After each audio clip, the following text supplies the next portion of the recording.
Flat Earth Debate Uncut and After Show. I'm your host Nathan Oakley, and if you are new to this channel, or you've not done so already, then be sure to subscribe, hit the bell notification icon and join button if you'd like to become a Nathan Oakley 1980 channel member and keep up to date with the Flat Earth Debate. If you would like to support the channel, there is a super chat that runs alongside each of these shows while they premiere, and there's also a Ko-Fi, Patreon, crypto and thanks button in the info box below the video. Speaking of Patrons, I'm going to do a quick shout out to all of you who do support me on Patreon. So, a massive shout of thanks and appreciation to Thomas van der Zander, Cannabear, Gary Hughes, Measured Flat, Chris Wouters, Mr. Amish, Sensual Goat, Mitch Kennedy, Rod, The Name's Burley, Todd Wazzle, Jason Hornsby, Christoph Fournier, Flat Earth Travolta, JMels24, Unimento, Iron26, Endless, Goldie McKinnon, Retro Bill, Level Plain Poem, Michael Kahn, John Kays, Patrick Gunnels, Banter, Mel B. Styles, Hairy Blade, Mobile Max 777, Rob W., Del West Watson, Unbelievable Productions, Blue Ridge Ranger, Abraham Mohammed, Skeptic 936, Life is Short, Texas Mike, Chow Yun Cat, David Wayne Foster, and Dank. So another massive thank you to all of you for supporting me on Patreon. Now I will hand over to whoever is in Discord and Google so you can enjoy their dulcet tones while I set up for today's live show. And I just got this, you know. Yeah, I understand you. Sometimes we get a little bit excited and we're gonna put our points because we think that they are not understanding. But you have to realize as well that, Nathan and Kiwi, they've been here for so long and they saw so many already people saying the same things. So sometimes as soon as you say a couple of words, we already know where you are going, Well, And yes, it they gets asked the frustrating. question. Where did he? How did I don't. How did No, he it's know where not I was that. going if I What didn't I'm even get saying, to finish two sentences? yeah, but what I'm saying that you get excited and you went like a little bit energetic into the thing that but I let me feel blah, blah, blah. Sometimes you have just to come down and say, okay, I'm new in this field and let me listen what they're saying, and then I can talk and say whatever I want to say. Well, the It's good topic to was. listen, sometimes that's what I'm saying. I had been listening for about 30 minutes, and I just kept hearing him ask where the reference was to the Tesla Einstein feud, if there is one. I don't think there is really one with Tesla, and I just threw out a few quotes, ideas from what my understanding was of it. That's what I was doing. I thought I was being helpful. I wasn't trying to start an argument or a discussion. I just wanted to add that in because I thought that was a question that was asked, and maybe I misunderstood the question. Um, and I That happens. felt discarded from the third word, and I Can happen as thought it well. was rude. Sometimes mistake, it's like some people they talk over each other and can be misunderstanding. It happens between Well, I learned my lesson, others. and I won't be going in there. Yeah, it's fine. It's all good. Like yeah, I don't know. I don't like to be dismissed. Just, I think it's rude, or told that I picked something up off of TikTok. That's like super offensive. But whatever.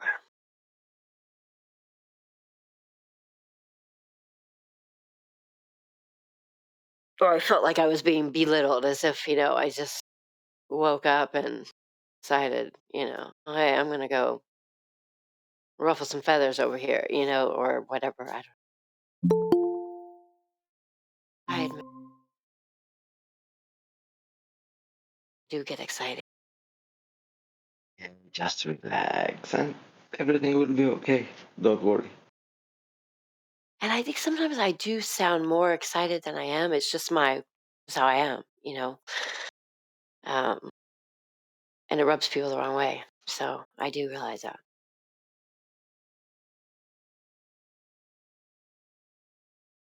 there was a specific point that the communication between yourself and Quantum Eraser broke down. That specific point was when you mentioned the Michelson-Morley, quote, experiment. And QE interjected Yeah. to say it's not an experiment. And while he was Mhm. trying to interject, you could tell you wanted to plow on. And he repeatedly tried to stop you and correct you. At the end, you were like, well, whatever you want to call it, was what you said to him. At which point he just muted you. It's like, no, you're making Okay. this claim about an experiment that isn't an experiment, and he's attempting to correct you, but you're not accepting the correction. You're just like, whatever you want. It's like, no, you're the one saying this to this audience, and it's not right, and he's trying to correct you, but you're just like, well, whatever you say. That was kind of the attitude that he got from you. As soon as you did that, I thought, this isn't going to Okay. end well, and he shortly after muted you. Okay. So it's QE's I pretty see that. intolerant I when can it see comes to that. things like that. He's just gonna shut I you can see down. that. I can see that. Yeah. I would have hoped he would have explained to me, I guess maybe why it's not an experiment, because everywhere I've read, I even looked it up later in the physics forum somewhere and this and that, and a lot of physics students and physicists are referring to it as an experiment. Even Wikipedia does. I know Wikipedia is not the best, Sure. source for it, but I mean, I guess I'll just ask.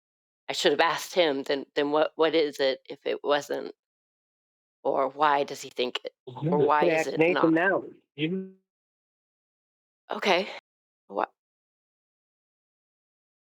why isn't why isn't it considered an experiment? It's scientific method. It's Because missing something there. Then it lacks a natural phenomena. So step one in the method of scientific method, is to observe something occurring in nature, a natural phenomena. The Michelson-Morley experiment okay, doesn't have that. okay, okay. What can you call the type of a test that they did? Is it just a test or observations or or politics. where Uh, everywhere I've read it, it just refers to as an experiment. That's the only reason I use that word. But sure.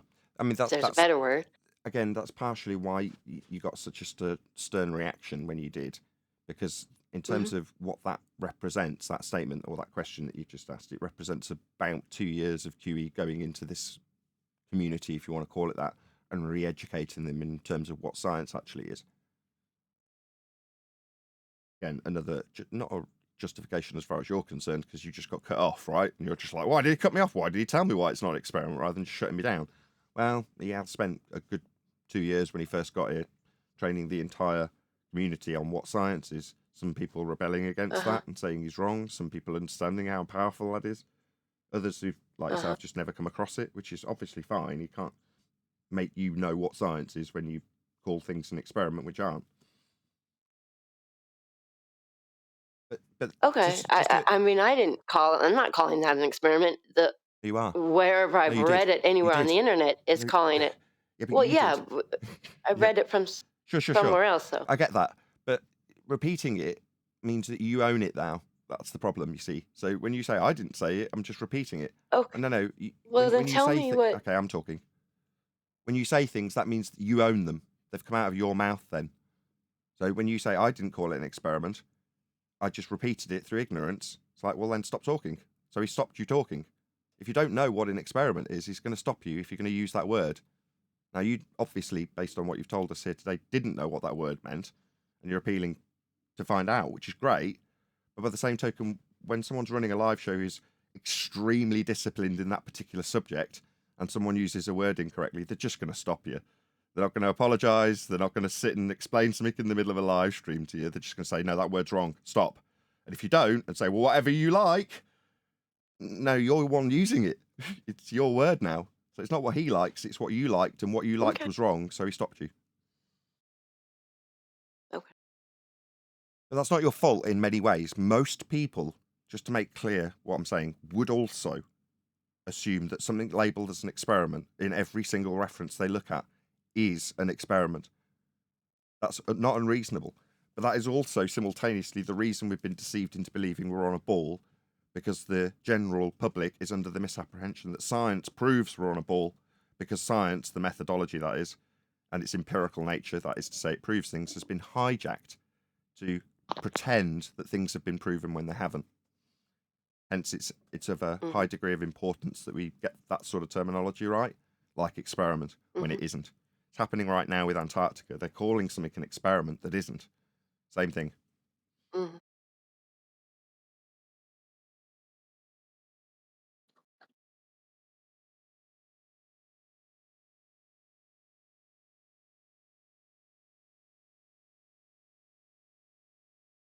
There's a whole bunch of them, whole bunch of language that's used in scientific terminology that's used or bandied around as though it's proving something from our opponents. Words like science itself, experiment, hypothesis, theory, all of these words get used incorrectly by our opponents. Absolutely. So yesterday we were covering Candace Owens, and in a recent declaration, so you're saying I've figured out that the science isn't trustworthy. It's like you're kind of throwing the baby out with the bathwater. Science proves things. People have claimed they've got it when they haven't. That makes what you're actually rejecting pseudoscience. Mm-hmm. Yeah, I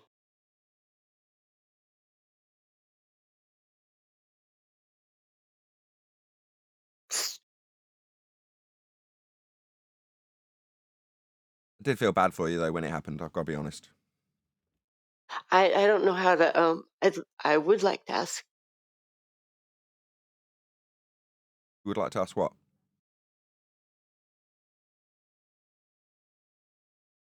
if I want to refer to that thing, what word should I use? Yeah, it's titled as an experiment, but we just call it Michelson-Morley. It's not. Okay. It's not a All right. test. It's not anything. All right. Demonstration. It So, demonstrates a principle that is used in current okay. terms for All measuring right. things. So interferometry is quite useful, but it's just not science. Okay. All right. All right. I've heard that before somewhere else that it wasn't a quote unquote real or a quote unquote experiment. And I I think that the natural phenomenon part, I guess, is like not everybody's I mean, anyways. Let me just break it down for you, what science is, so you can in future recognise what is or isn't science. Break it down fairly quickly if you'd like me to. I do know the basics, but go ahead. Yes, please. So step one, you already know, observe a phenomena. Yep. Step two is to formulate something called a hypothesis, which is otherwise known as a scientific prediction. It's actually quite simple. It's just what you think will cause the thing you're studying. So you watch something happen and then go, I think this caused that phenomena that I'm studying. You with me? That's a hypothesis. I think this causes that. That being the thing you're studying, this being your assumption of something that you can vary and hope it causes the effect when you do. Yeah? Can we give can you in your explanation can you give just like a mini little example, like a Sure. real just Well, something I'll get simple you to do it. you know. Name anything that you have observed happen ever that isn't made by a man. Um that isn't made by when when I hear uh I see lightning, it Lightning, perfect. That's a followed by naturally, thunder. Okay. absolutely perfect. Lightning is a naturally occurring phenomena. That is to say, it's an effect that you can observe in nature. Ergo, that can be your dependent variable, your phenomena that you're studying. So that's your endeavour to find out the cause of lightning. So you've seen the effect, lightning, that simultaneously and instantaneously becomes your dependent variable in the hypothesis, lightning. Then you say, I think that if I vary And my sugar intake, I will cause lightning. Yeah? That's a legitimate hypothesis.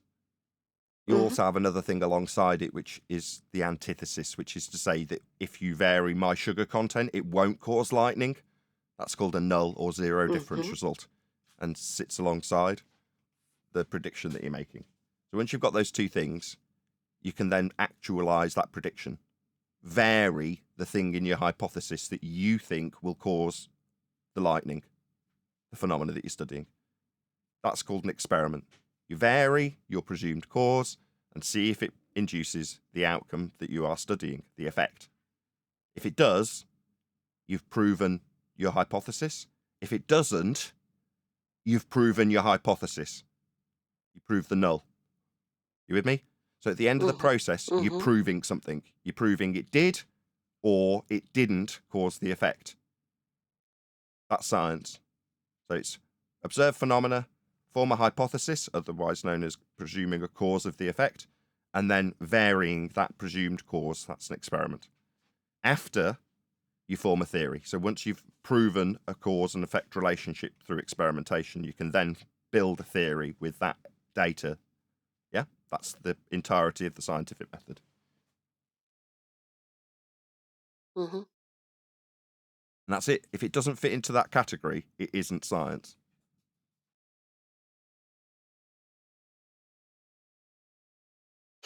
Okay. 99% of what is claimed to be science currently isn't. I was gonna say about a bunch of questions related to that. I'll have to think. Examples being How Timotei. yeah. Now comes the science part. What science part? There was no naturally observed phenomena. There is no cause and effect relationship established through a hypothesis with a null, and there is no experimentation to validate that cause of a naturally occurring phenomena when you advertise the science of Timotei. There is no science. Timotei? Hair shampoo. Okay. Could do anything. Tires. It's scientifically proven to give you better grip with Michelin. No, they've tested, but they've hijacked the word experiment and science to make it sound like it's proven, because that's what it instills in the mind's eye of the listener. When you say any of those words, you think it's been proven. Mm-hmm. Oh, I'm hear you.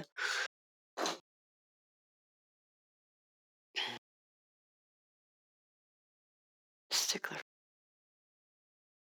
Words matter too. Like you said, I think you guys were talking about. I just use words. Let's define the words first. What do we mean when we say this or that? Like let's have a definite. Let's all agree on the definition of whatever. When Give that me an example. stops, society breaks down. When words lose Hmm. meanings, society Yeah. crumbles. We're witnessing it currently. I won't mention the specific words that are currently being twisted in the mind's eye of the public, but it is distorting society as a consequence of that. Words have meanings. Absolutely. What do you mean? Somebody identifies as? I don't want to get hoisted and muted off YouTube, Neil. So no, absolutely not. It was a completely unrelated subject there.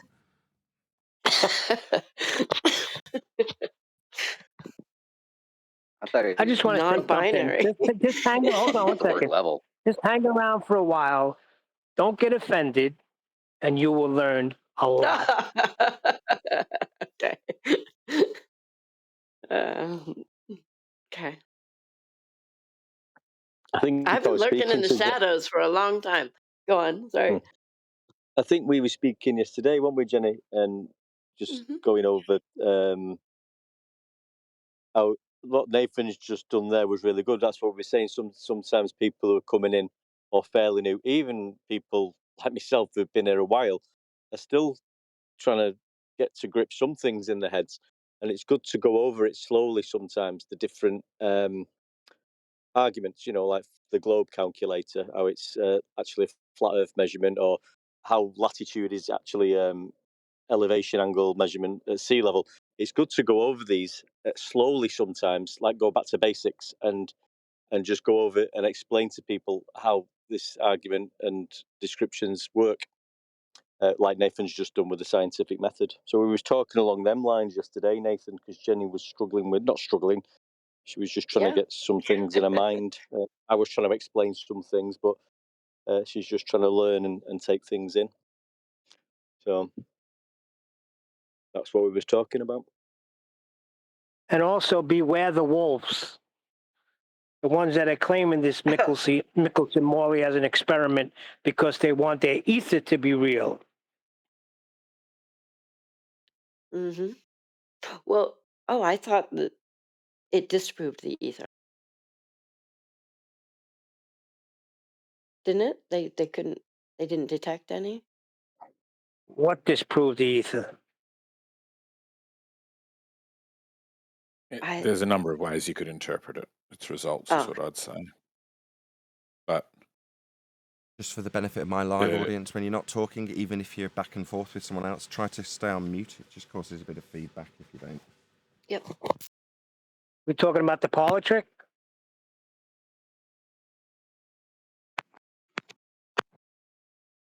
I mean, it's Jenny, you're lighting up a bit when you're not talking. If the Michelson-Morley, my understanding of it at least, is they failed to detect what they thought they were going to detect, which is our movement in our orbit. That means you can either conclude we aren't orbiting and there is ether, or the conclusion that was reached at the time by lots of the boffins was there is no ether. They stuck with the idea we're orbiting, but some people have stuck with the idea there is ether, but if it's fixed to Earth, then, and we aren't orbiting, then you won't detect anything. So it could disprove ether, could disprove orbit, could disprove somebody's ability to detect things. Could also be an affirming the consequent formal logical fallacy in both instances. Jenny, can you just pop yourself on mute, please? You're not talking. Jenny. Jenny. Jenny. Okay, so no choice but to server operate, mute her. Wonderful. Walk away from somebody who's running a live stream. Leave your mic wide open, I would.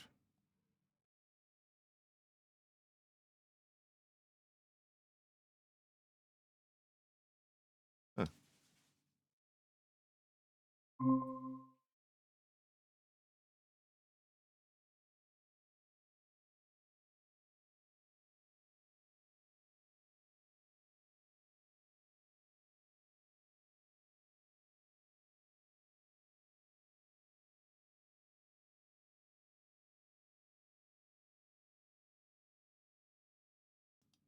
Yo, yo, yo. Yeehaw!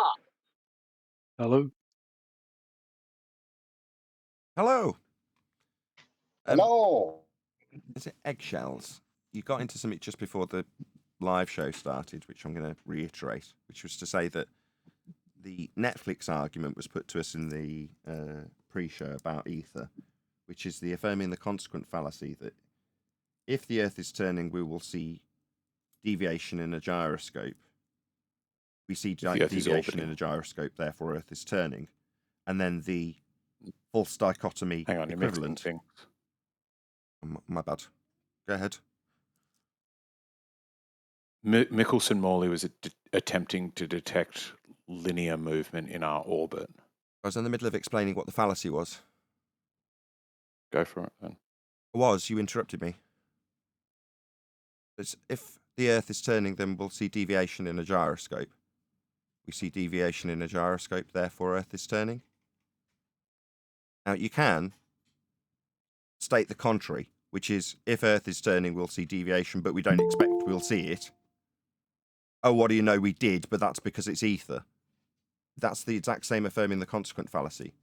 If we have ether, we'll see deviation. We see deviation, therefore ether. Doesn't matter if you substitute the parlor trick for Michelson-Morley. It's still an affirming the consequent fallacy. Yeah, I'm not even referring to the fallacious nature of it. It's just Michelson-Morley wasn't about the rotation of the Earth about its axis. It was the movement of the Earth in its orbit, which are two very different things. Still, the point you're making about the affirming the consequent is still valid.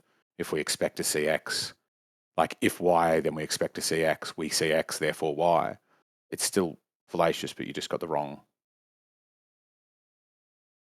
example of it, right? The ring laser gyro or gyroscopes in general should detect our rotation about our axis. it is Michelson-Morley was attempting to detect the sort of extraordinary speed of our orbit doing our big old lap around the sun. But we don't lap around the sun. That idea that Michelson-Morley's trying to validate, if that were the case, would be an extrapolation mathematically from measurements taken flat and movements of light with respect to a flat plane. So to extrapolate out orbits, obviously you need to measure everything flat in the first instance, which makes a mockery of the entire process.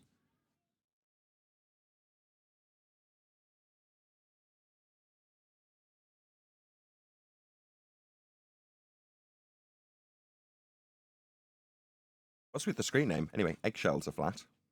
Are they? Well, until I see verifiable physical evidence of their curvature.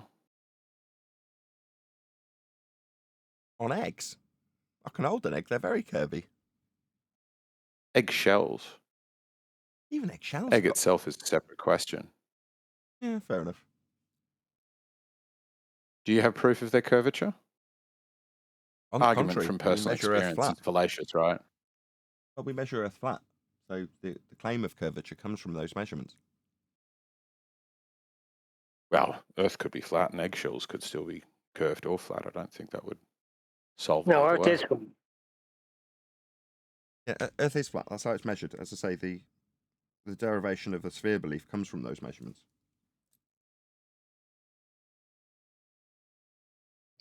I think months ago, but he still doesn't get it.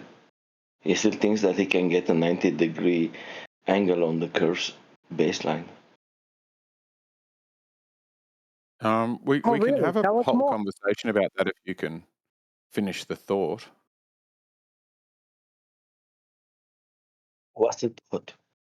90-degree angle with a curved baseline. That's what you were going to show me. 90-degree angle with a curved baseline it's just not making, you need to like form it into a full thought. Yes, but that's what you said that you can prove. You can No, I show didn't. me. You didn't show me. I You think in didn't full say that. thoughts. That is I half didn't. a thought. I don't think you said that. No, that was about 4 weeks ago when we were talking on 24/7, and I'm still waiting. And now Well, he yeah, changed. if you have a full thought, we can help debate or discuss it. But if we're stuck with you having half thoughts about things, I'm not going to be able to do the rest of your thinking for you. Why would you be That's an debating ad hom. anyway? Aren't you both flatties? I don't understand. No, he thinks that he can get the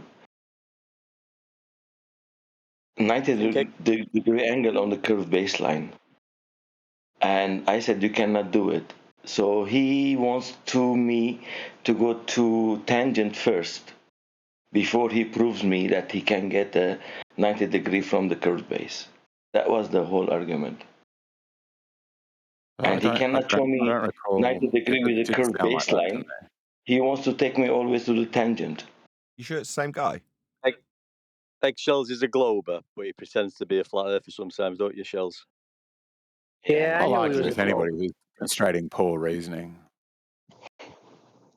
Okay, I think what he's or asking you incomplete about thinking. eggshells, I don't know whether or not you've had this conversation, but I'll just have it so that the audience understand. Yeah, is that if you have a globe disposition, the elevation angle measurements are supposed to be along the ground so they can have ground positions on them. Do you understand that, first of all? Yep. So it's a flat baseline with 90-degree below the star to your position. Yeah? Say again. It's a flat baseline with a star 90 degrees to your position. Is that what you said? It's GP. I started out by talking about GP positions. That was my opener. Right. Yeah, right. So GP position's 90 degree to your position. That's what you're measuring. Right? You understand that? Seem hesitant. You're not just saying yes when it's a stone cold fact. Yes, we're measuring a 90-degree triangle. Yes, we've got an angle to the star and an angle to the 90-degree point below it. And now you seem to be talking through me reiterating that, which I got a silence for. Do you need a yes? Yes, I understand. 90 degrees below the GP to your position. Yes? The measurement is the word that threw me. A GP is just definitionally where a star is dead overhead. Yeah, we're measuring So, a yeah, GP sure. position when we measure an elevation angle. That's what we want. We want its GP. Do you not understand how this works?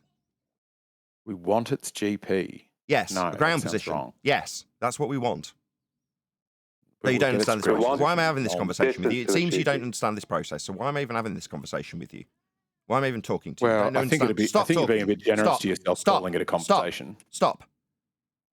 You seem hesitant to agree with things that are facts, like GP positions when we measure elevation angles. You hesitated. Now you seem to be yammering through me while I reiterate that I don't want to talk to somebody if they don't understand what I'm talking about. If you don't know what we're talking about here, why are we even having this conversation? If you don't understand that GPs are below stars and that's what we're measuring when we take elevation angles, that's what we're going to be using them for. If you don't understand that, and you want to bandy words with me, then you don't understand this process. You can't just say yes. Yeah, we've got a 90 degree below the star to our position that we're measuring. If you can't just agree to that, then there's no point having the conversation with you. It's a fairly simple principle of navigation. GPs, 90 degrees to your position when you measure an elevation angle. Now, do you understand that or don't you? Last chance.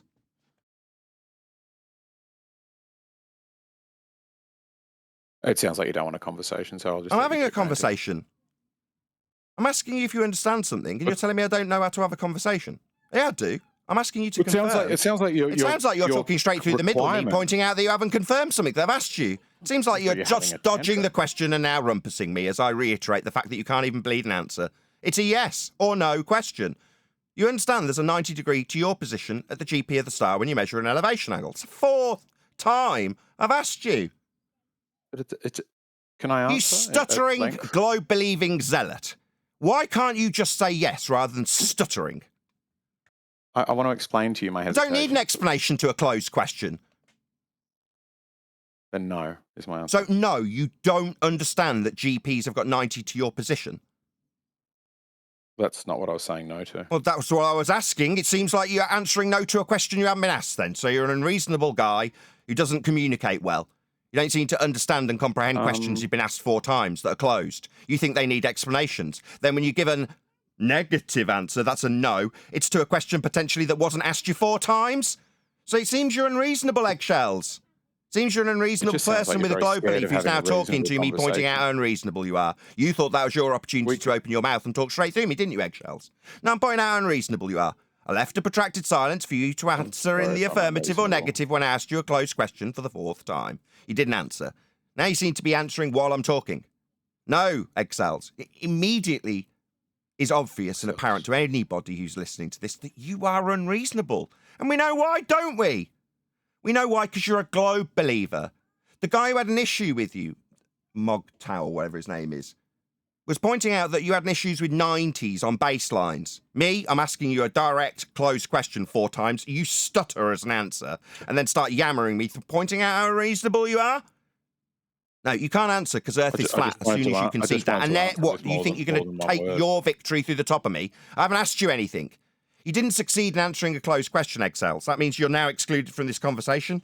I'm not asking you anything. You're not being invited to respond.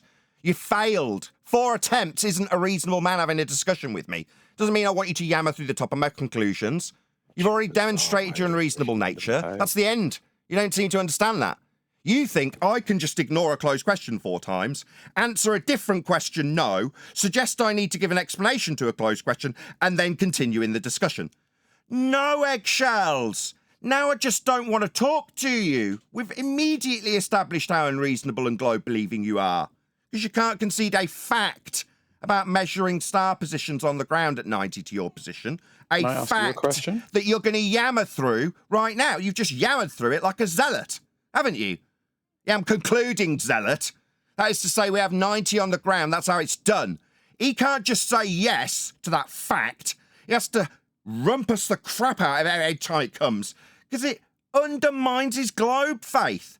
Now, he thinks it might undermine his globe faith. Simultaneously, angle measurements to Polaris, the same exact angle measurements with 90 below Polaris, they're what give him his radial value for a sphere Earth. If you interrupt me one more time, eggshells, I'm going to remove you from this discussion. Nobody asked you anything.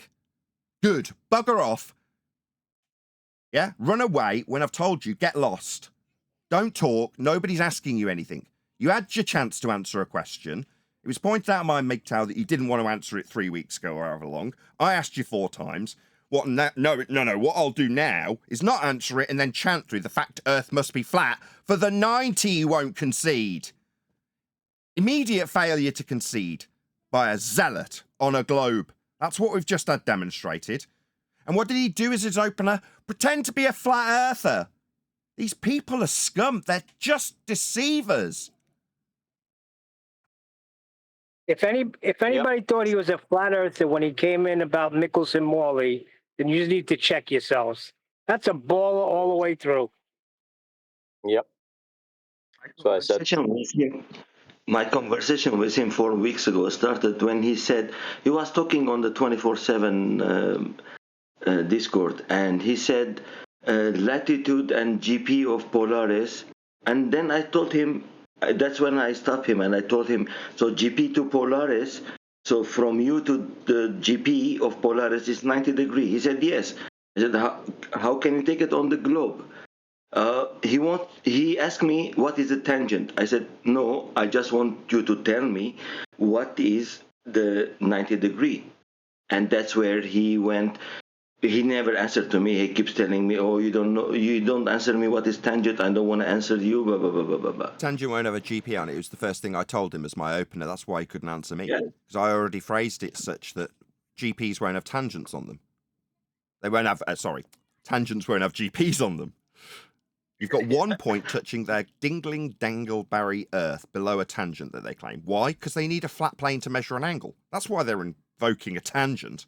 Well, it only touches the ground at 1 point if you believe you're on a globe. Ergo, the ground position definitely won't be that single point that you're measuring from, tangential to a plane, with a dangling globe beneath it. It's useless. It doesn't have GPs on it. So when I say, well, GP, yeah, ground position, it's 90 to you, can't get an answer because it doesn't work with a globe. It's ipso facto how it's done on a flat Earth. That's how it's functionally working. And that's where we get our globe belief from. Those angle measurements with 90 to Polaris giving you your radial value. It's a flat Earth that's measured for his belief in a sphere, but when it comes to those measurements he absolutely requires to believe in a sphere, he cannot even admit to them. He'll take us on a merry dance and tell me I need an explanation to a closed question about whether or not we got 90 to our position when we measure GPs. We do. Just not on a globe. What a great opener to the live show. Kudos. That's what he tried with me, the tangent. Tell me what is tangent. If you don't know what is tangent, you don't know what is geometry. I don't want to talk to you. You're the stupid, blah, blah, blah, blah, blah, blah. So I keep telling him, show me the curved line 90 degree with a curved line baseline. And he couldn't do it. And that's why he didn't want to talk to me. And next day he invited me to a globe Discord to discuss the... Oh, of this. course! Even at the lower trench levels, the minute they get their ass absolutely handed to them, oh, come on my neutral platform, where it won't be me asking you a closed question and leaving a long protracted silence with you not answering. It'll be 15 people shutting you down and talking over you and making sure that you know how stupid you are for an hour and a half straight. Same tactics. And that'll be called a neutral platform, because we're biased. That's why I didn't want to go to his game, you know. He kept asking me, tell me what is tangent. I said, but tell me what, show me the 90 degree with the curved baseline. I tell you what is tangent. I'm not running away, but show me GP 90 degree with a curved baseline. And then... Come round the back of the bike sheds where all my mates are, and then we'll show you 90. We'll show you 90 round the back of the bike sheds. And they talk about anything when measuring the Earth except for the surface of Earth. That's what they do. That's what they have to do. Yeah. Because when it's measured flat and horizontal, and they haven't got that in their paradigm. Theirs is curved, and so they'll invite you somewhere else. An invite to a different server isn't going to help you when you're asked about 90 to your position. Shh, Globus. Don't mention 90. Would the GP vertical of a point at the North Pole and a point at the equator be parallel? Say that again. Yes. Both verticals will be parallel. Verticals are vertical. No. But would a He's in the middle of answering you. would a GP It seems like he's in the middle of answering you. And in the middle of his answer, he's got no through the top of his answer. Would this be best served, this question, would it be best served if your question was answered on a neutral platform where the answer didn't come at all? Would that be easier? He's answering you. Shut your mouth, globe-believing zealot, clearly, immediately identifying what you are. Right? Correct? That's a closed question, correct? Yeah, so you've immediately chanted through the answer you asked for, because it's painful. So it's easier to ask the question and then leave it hanging out there with no one answering it. Alternatively, you'll chant through it. Sorry, I interrupted. Just remove this asshole. Sorry, I interrupted. Remove him. Just remove him. I interrupted. Just remove him. No, you can't interrupt. Don't you understand? Brian was in the middle of answering, you dumbass. And now you are again talking through me telling you off.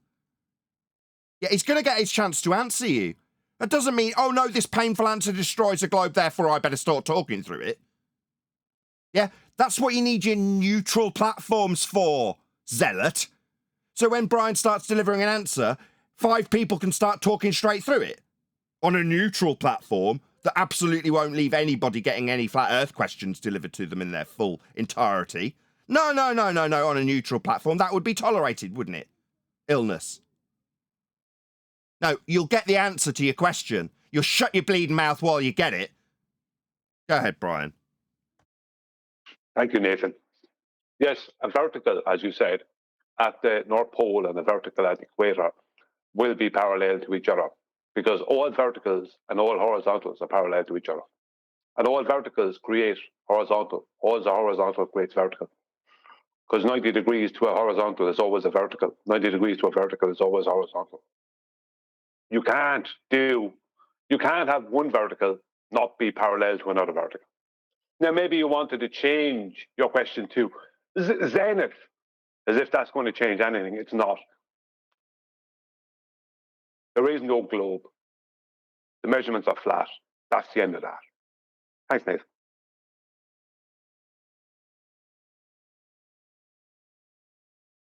So that didn't answer the question. Would the vertical at the North Pole and the vertical at the equator be relatively parallel, and can you prove that? Be parallel, they'd be exactly parallel, because all verticals are parallel to each other. No, they're not. They're not. That's what parallel means. Yes, they are. You don't understand what the word vertical, you don't understand geometry. I don't think vertical is not synonymous you don't know to what parallel. You're talking about, obviously. You obviously don't know what you're talking about. Relatively vertical. If something somehow... Yes. There's only vertical or not vertical. Yeah, you got your answer. There isn't, though. Yes, there both parallel. Yes, there is. Something is either vertical or it's not. Can you prove that they are parallel, like physically? All verticals, as an axiom, are parallel to every other vertical. All verticals are 90 degrees to horizontal. Right? So that means both those verticals will be 90 degrees to the same horizontal. All right, if you took the hour hand of a clock... He's asked you something, he's put something to you. He suggested you don't know the definition of vertical. At right angles to a horizontal plane. That's what it means. It doesn't have to be a right angle. That's the definition, you stupid globe-believing zealot. Doesn't have to be. What, doesn't have to be the definition? It's the definition, you stupid man. Let me see. So you're going to ask me to prove an axiom? Go out and prove this axiom that meets the definition that I'm challenging. Yeah, your question is basically a defiance of the definition, mate. Idiotic. Do you understand? You're asking us to prove that we haven't got a violation of an axiomatic principle. That's what you're asking for. Wow, idiotic. Typical globe believer. Obviously, he felt, while he asked us whether or not we could prove we have axiomatic principles or not, he thought it was worthy of chanting through what he got in reply, and feels it's worthy to open his bleeding mouth now, while I'm pointing out how stupid he is. You think that's your time to talk? Not in one of the protracted silences. No. While he's being demonstrably demonstrated as stupid. Yeah, you are idiotic. You're asking us whether or not your idea of a violation of an axiomatic principle can be proven as an axiomatic principle by us. How stupid that is. I'm saying, in a hypothetical situation... We're not in a hypothetical situation. We've got definitions of vertical, you stupid man. At right angles to a horizontal plane. This isn't a hypothetical. It's a definition, you stupid man. I'm making a hypothesis. Oh, really? You're not making a hypothesis. Dumb globe believer thinks he's making a hypothesis. So No, you're hear me not. out. You wouldn't know what the word meant. You don't know what vertical meant. Chances of you knowing what a hypothesis is absolutely zero. He's just exposing himself. Let him go. So, in the hypothetical situation that there was a ball... Don't care. And the North Don't Pole... care. We are dealing with physics and reality. Shut your mouth.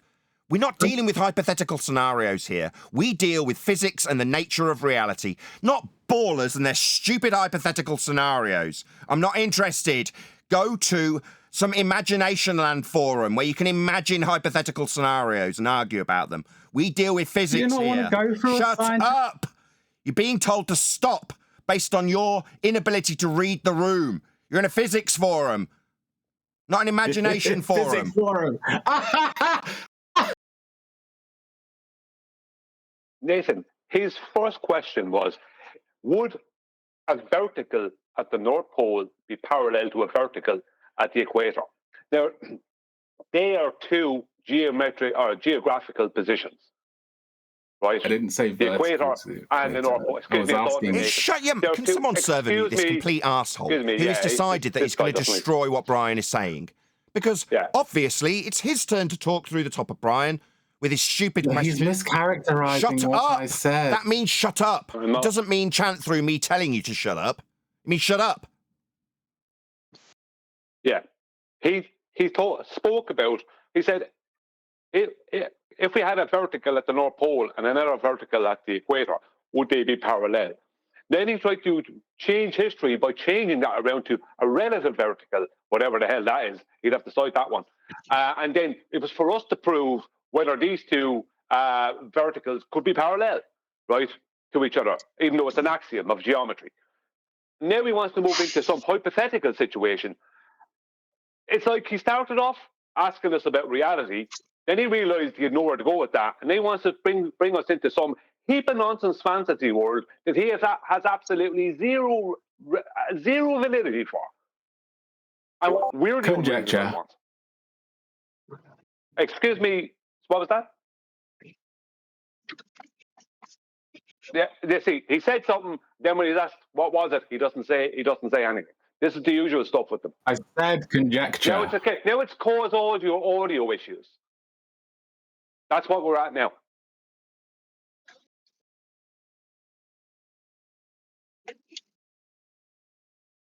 Yeah, so based on the question, yeah, we do have vertical lines that you could drop a plumb from at both the equator and at the North Pole, and based on the axiomatic principle, they absolutely would be parallel with one another. It's an axiomatic principle. Also, further to that, the measurements of Polaris for latitude prove the fact. You have to have a zenith position to measure when you're taking latitude measurements off a flat Earth. Those are facts.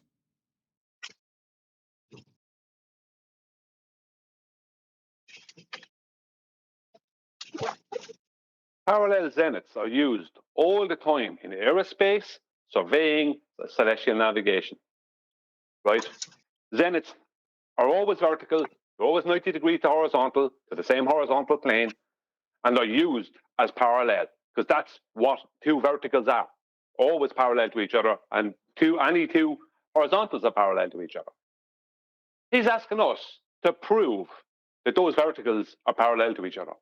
The ones that they're using, like for, let's just say, coming into land in an airplane, or for the determination of elevation in surveying, or for the measurement of an elevation angle in celestial navigation, that we're supposed to prove that they're vertical.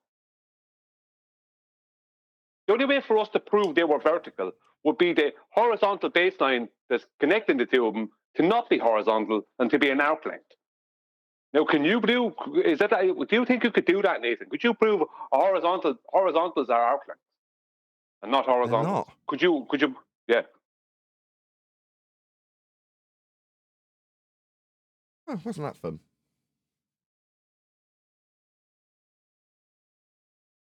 The So first guy as well, this hypothetically, guy Eggshells. Oh, here we go. Yeah, he doesn't Dude, listen to me. sorry. When I literally told him 2.5 minutes ago, I don't want to care. We're in a physics forum. We're dealing with physics, the physical reality. so let's do some physics. He's not listening. Doesn't care. Going to plow on anyway. So hypothetically, No, okay, no, not okay. why not? Because we Why deal not? with. It's like he's deaf, dumb, and stupid.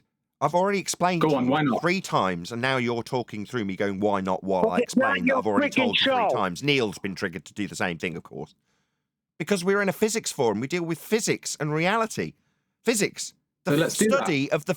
There's him yammering again through the answer he's getting. That he's already had 4 times. This is the 4th.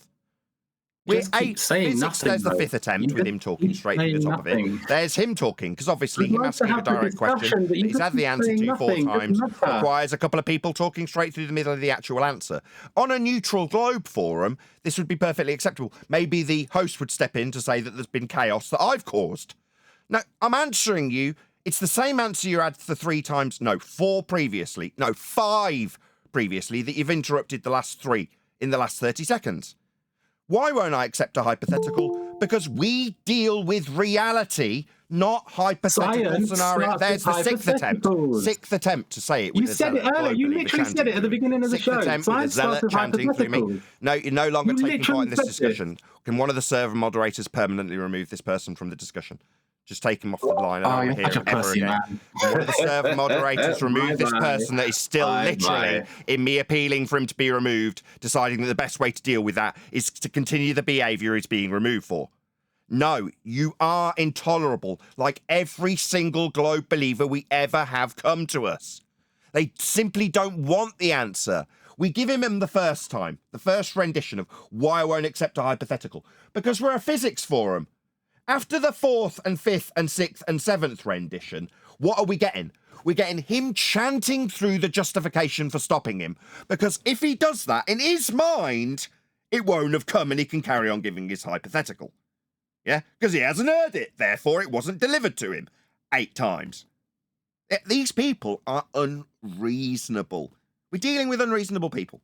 Yeah? Now, these unreasonable pricks who instantly lose in our presence want to put themselves in a scenario where they have control of the mic 100% of the time, and any attempt to obfuscate a reasonable response to them can be shut down in an instant with justification from any quote-unquote moderation team that will shut me down trying to give my answer.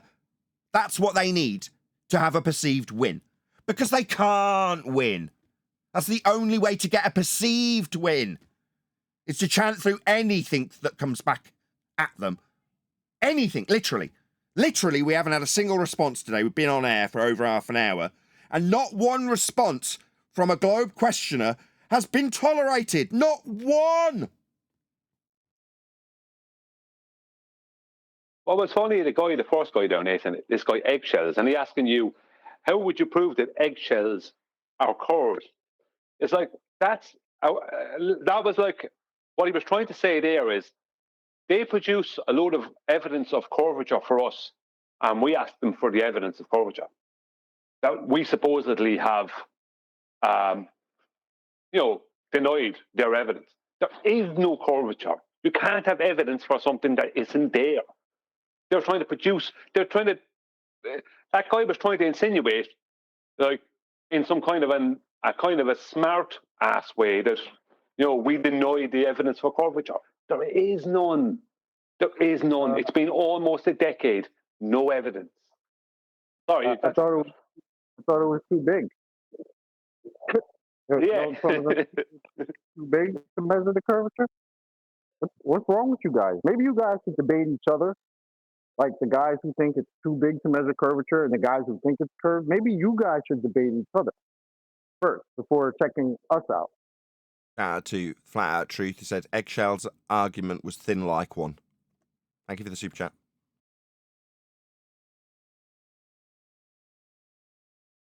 Anyway, good morning. Morning. Chocolate. Clever buggers, that's what we've got. So this is what we deal with in 2024 when it actually comes to people who come and present their globe arguments to us. What are they actually doing? Are they pretending to be flat earthers to get some sort of tactical advantage? I mean, does that strike you like the behaviour of somebody that's actually got a coherent argument to make? Oh, I know, I'll go in and pretend to be a glober. I don't need to do that. One deck, can you mute, please? I had to server mute you. Thanks. Yeah, what is it with this trend that seems to be going on now? It was going on in the past, but not to the degree it's going on now, where globers are turning up trying to pretend to be flat earthers. Where do they think that's going to get them? And they show their hand right away. He came in talking about Michelson-Morley and the Earth's orbit. That don't sound like a flat earther to me. All you have to do is bring up Lake Pontchartrain and how flat it is, and they'll be exposed immediately. You know, something like that, something that they're instantly triggered by. And they are triggered so easy. So easy. Just one word or one sentence, and they're out it immediately. 90. Like, people sorry? Like 90.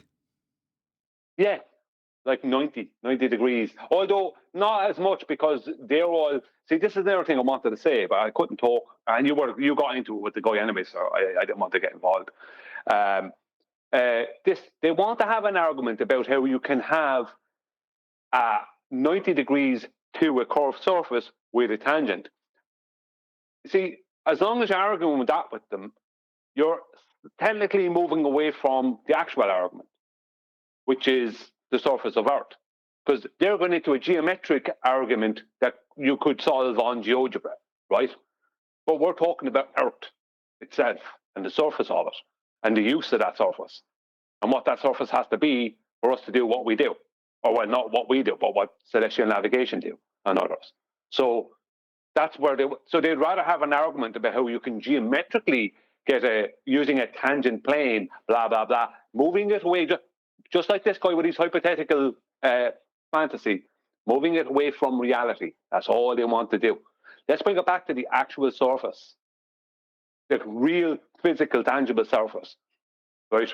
Where's your curve? There. How are we using that as a horizontal baseline? If it's a curved surface, how are we doing that? It isn't. That's why I immediately ask them about GPs, because it's clue is in the title, ground position. It's on the end of the line that you're measuring, which they call a tangent. Well, if it's a ground position, it's got to be on the ground. It's not going to be on your tangent in space. As soon as you point that out to them, they're screwed. They haven't got anywhere to go.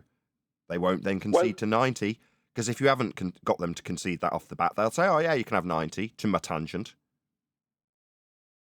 What they want to do is place a tangent at the observer's position and a tangent at the GP position and create two 90-degree angles there, right, that they can't call horizontal. They'll try and call them horizontal and vertical, even though those claimed horizontals and verticals won't be parallel to each other, so they're not horizontal and vertical. You have a sphere, you can't have that. But they'll try and give you the impression that they're going along with you, but they're just creating two tangents. That's all they're doing. And between those two tangents, those 2 points, those tangents are touching, there's a big arc length of curvature. That's what they do when you try to bring up that. So it's the full distance between the observer and that GP point. That's the thing. So what about that distance? How do we know what we're measuring? Because that's what they want to do. Now, they won't get away with it with you so easy, but that's what they'll try and do with everyone else. They try and gradually bring in tangents. Not that, you know what I mean? It's like I said, right. Yeah, but isn't tangent begging the question? Yes. It is, but they won't say it even. They won't be even saying that at the start. They're not going to say tangent to a globe, I'm assuming, by way of begging the question. But yes, Neil, absolutely. Tangent, so we're taking a straight line that we assume is our baseline for this angle. Yes. But that's tangent to a ball you assume dangling below that line that we're using in the angle measurement. Yes. Why? It's not part of the angle measurement. Why would we assume that there's a single point that won't give us a line for an angle with a line that is the angle tangent to a ball that isn't the ground that we're actually measuring? Why would we do that? Well, the answer is we don't. We just measure an angle with respect to the surface. That's your baseline. That's what's actually done. There is no globe involved. If they want to claim that that surface that you're actually measuring is somehow tangent to a ball dangling beneath, Well, then we're not using the ball dangling beneath. You're just assuming it. What we are using is a claim to be tangent line, but that won't have ground positions on it, and that's what we're trying to achieve. That's why They're doing it was everything fun. except for measuring curvature. Yeah, right. Do this by measuring was- curve then. No, we'll take a tangent to space that's flat. So you're going to measure something flat. Why not just measure your curve for part of this process? Oh, we wouldn't do that. We'd assume it's dangling beneath a flat plane that we're actually measuring for 90. But that's what caused John Refracted to become a flat earther. Of course, when he realized there was no measurement, game over. Mig, can you go on mute if you're not Yeah, talking? that was my position with go on. Eggshell when I was when he was talking with somebody and he was telling him about latitude and GP of the Polaris and latitude 90 degree, and when he said the 90 degree, and that's when I went into the conversation. I said, so 90 degrees, two straight lines. He said, no, it can be curved. And that's why he wanted to always take me to the tangent. And I said, no, I don't want to go to the tangent. Show me that you are taking 90 degree on the curved baseline. And he couldn't show me. He said, oh, you don't understand the geometry because you don't know what is tangent. I said, I didn't say I don't know tangent, but I don't want to go there. I don't want to play your game. But you said that you can show me the 90 degrees on the globe. And I told him even after that, you can put a tangent or you can take an angle to the curved line, but not from the curved line.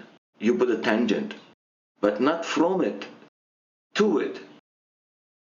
But this Spot was on. the next day after so many hours of talking to him, and he was always, I don't know, they trying to just deceive. They think that we are stupid or something. I don't know. No, what's happened is it's not that they're trying to deceive. They've accepted that explanation, flawed though it is. And when they put it to you and you overcome it, that's when they need to rumpus because it's challenging their own integrity. Because they've accepted that as a decent explanation for how a globe would work. When you point out no 90, it's better that that isn't heard, chanted through, you don't understand. It's just projection. They've accepted that as a decent explanation. Pointing out as wrong just means you're wrong. They couldn't be wrong because they've accepted it. That's the explanation that keeps them with their ball faith. How could it be wrong?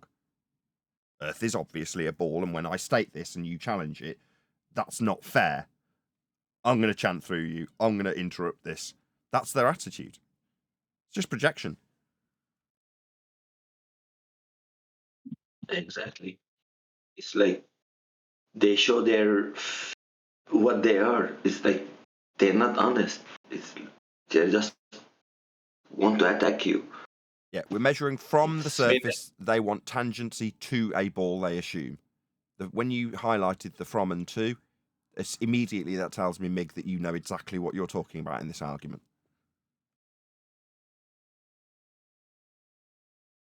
What they do is they pre-assume. One sec. One deck, then Brian, although Brian did get in first. Go on one deck. No, it's nothing major. I'm just saying it's you had to kick them out, but it does just highlight. I mean, if they was able to talk a bit more, even though there was rumpusing, it does highlight to the audience. This is what they're saying. It's exposing them basically. I just laugh when I listen to them now. It's just pathetic what they're coming out with. They have this pre-assumption that we know it's a globe because this is actually what is given to people as globe evidence. Oh, we know it's a globe, right? Now, that's the very thing that was challenged back in 2014, actually. That was the very thing that was challenged, and for many times before that. But just in recent times, that was the very thing that was challenged, and no evidence was produced. But these people have this, we know it's a globe. So they come in thinking that we're idiotic and we must be wrong. And then they can't prove their globe. And they don't know how to handle it. So they try and rumpus, try and get smart, try and be dishonest. But the main problem is they're coming in pre-assuming that we know it's a globe. And then when it comes to proving that globe, they're claiming that they supposedly know about, or we, whoever we are, it must be the whole body of science, these idiots think. And then they can't prove it. They have nothing. Nothing. Yeah, That's well, why they want they will be relative verticals. Sorry, go on. I'm just saying that, yeah, they've got nothing, but they've got horizontal lines, tangent lines, and elevation angles. That's all they've got for the globe, which is actually a flat Earth measurement. That's it. Well, that's the truth, you see. That's the problem they have now, isn't it? It's and even then, that doesn't work. I mean, that'll acquire an angle off a baseline that hasn't got GPs on it, but it still doesn't function for the reason I gave. It doesn't have GPs on it, so they've still got to functionally move it into hell at the equatorial/extended celestial plane to get it to actually work with ground positions. So it still doesn't work on a ball, even if you're getting angles to a sphere with tangency. You've still got to put it in the ball to get it to actually work. Yeah, once you measure the distance horizontally between the observer and the GP point of the celestial body, you then move that horizontal measurement down to the center of their globe. And when you do that, mathematically, it gives them a calculated arc length distance. Who cares? We don't need any of that. We just got the actual measurement on the surface of a horizontal plane. We don't need their globe for anything. It's unnecessary. Yeah. I used to say redundant, but it isn't, because redundant would imply that it's got some secondary function if the first function fails. No, it's utterly surplus to requirement when taking the angle measurement on screen with a GP 90 degree to your position. That's what an elevation angle measurement is. That's what develops our latitude system. That's what gets stretched around a ball. These angle measurements off a flat Earth. Exactly. It all starts with a flat plane for everything they do. And it ends up with a flat plane. With them. They have to always end up with a flat plane. Start and end up with a flat plane. They mathematically place a globe or a circle or whatever in between, you know what I mean? In between, in the middle of the process. But everything they do, like what? Give me globe evidence. What's their globe evidence? Can anyone come up with anything? Well, we know what it is. We know the full origins. Take an angle measurement to Polaris, put that angle measurement inside a dome-based system with the stars projected out from the two parallel planes you measured them from, Polaris-centric. Then you do the same for the south and infer that there's a similar point in the south that the stars rotate about to give you a south-centric system. You then sandwich those two antipodal systems of a flat Earth with a perspective view, antipodally one on top of the other. So two flat planes, one upside down from the other. From there, you can apply Haversine and can convert those points in the sky to be points with respect to a radial value derived from the minimum elevation angle of Polaris. With that, you can project 2 points, one on the celestial sphere from the plane, one on an inferred globe from the plane, with you standing to measure the angles through it from hell. Then you've got a globe wrapped around the equatorial plane with an extended plane moving out from it, with the two antipodal systems now inferred to be a globe-shaped system. That's what we call the globe burger. That's how they actually do it. That's their actual evidence and basis for their globe belief. Well, what they do is the Russian dolls where you have the big one and then there's a smaller one inside and a smaller one inside of that. Well, they have just a very basic version of that. They have the celestial dome and they just place a hemisphere in between you and that celestial dome, which is only mathematical, by the way. There is no celestial dome. But just so, their globe is also only mathematical. That's why they place it there. There's no dome sky. That's just a way of depicting, the perspective in orthographic, for what a star appears to do or whatever. From your 90 down to your 0. There isn't actually a celestial dome. But they still try and place a hemisphere in between you and the observer orthographically, and that celestial dome on a piece of paper or a diagram. That's their proof. Yeah. Or they need a flat you Earth could more go than we do. hang on, sorry. You could go to Jesse Kozlowski and Larry Scott, the two surveyors, who said they measured divergent zeniths while sharing the same horizontal plane. They had a shared horizontal. Oh, let me get and it then straight. there are two diverging verticals. They Sorry, go on. describe the amount of divergence with respect to the plane that they're shared, correct? Yeah, they started off with two verticals, and then they used a radius for a globe that's smaller than their actual globe. Adam will go through it with you. We have to go through it someday. But Sounds like a laugh. their diverging zeniths were coming from a shared horizontal. I love it. Well, that's the problem, isn't it? You can't describe divergence, regardless if you're claiming it's divergent zeniths, which is a nonsense in and of itself. But if you're going to claim them, you've got to describe either the divergence or the deviation from the horizontal or the vertical in the first instance. Now, when you're describing Earth curvature, the same principle applies.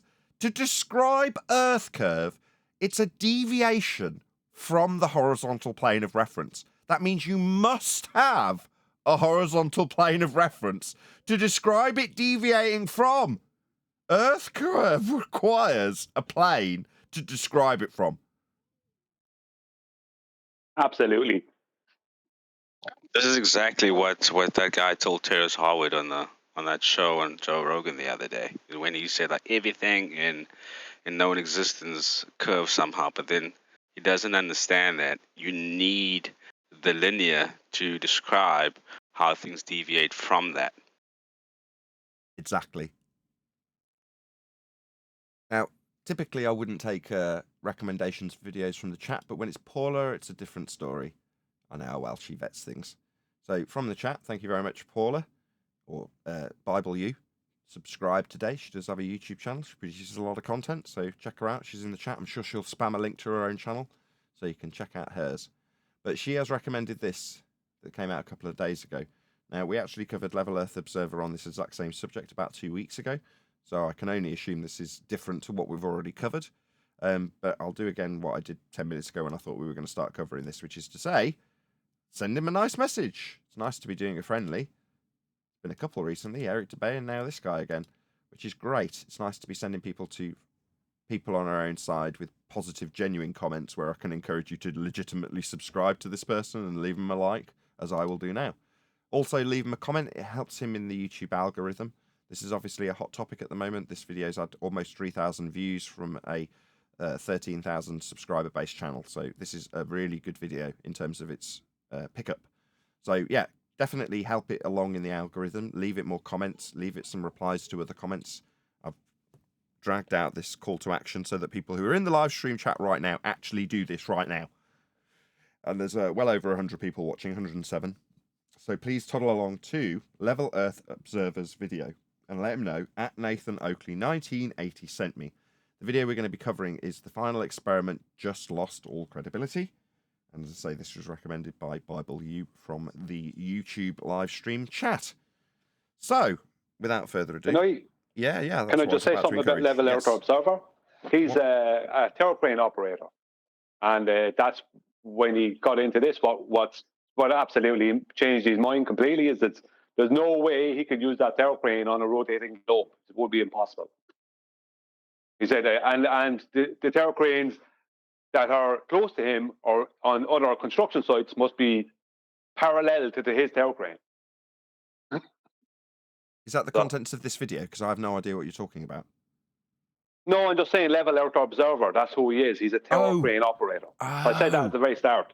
I didn't know. I didn't understand that right. So you're giving a bit of background to the videographer. Oh, cool. I did not know that. Yeah, he said there's no way he could operate a terraplane on a rotating globe. It requires a stationary plane. Very cool. Nice to get some backstory. Final experiment has just lost all credibility. I hear you. Most of you are shouting out it didn't have any credibility in the first place. It didn't have any credibility in the first place. Oh yeah. Sorry. Admittedly, citing an observation as an experiment isn't going to do your credibility any good, was it?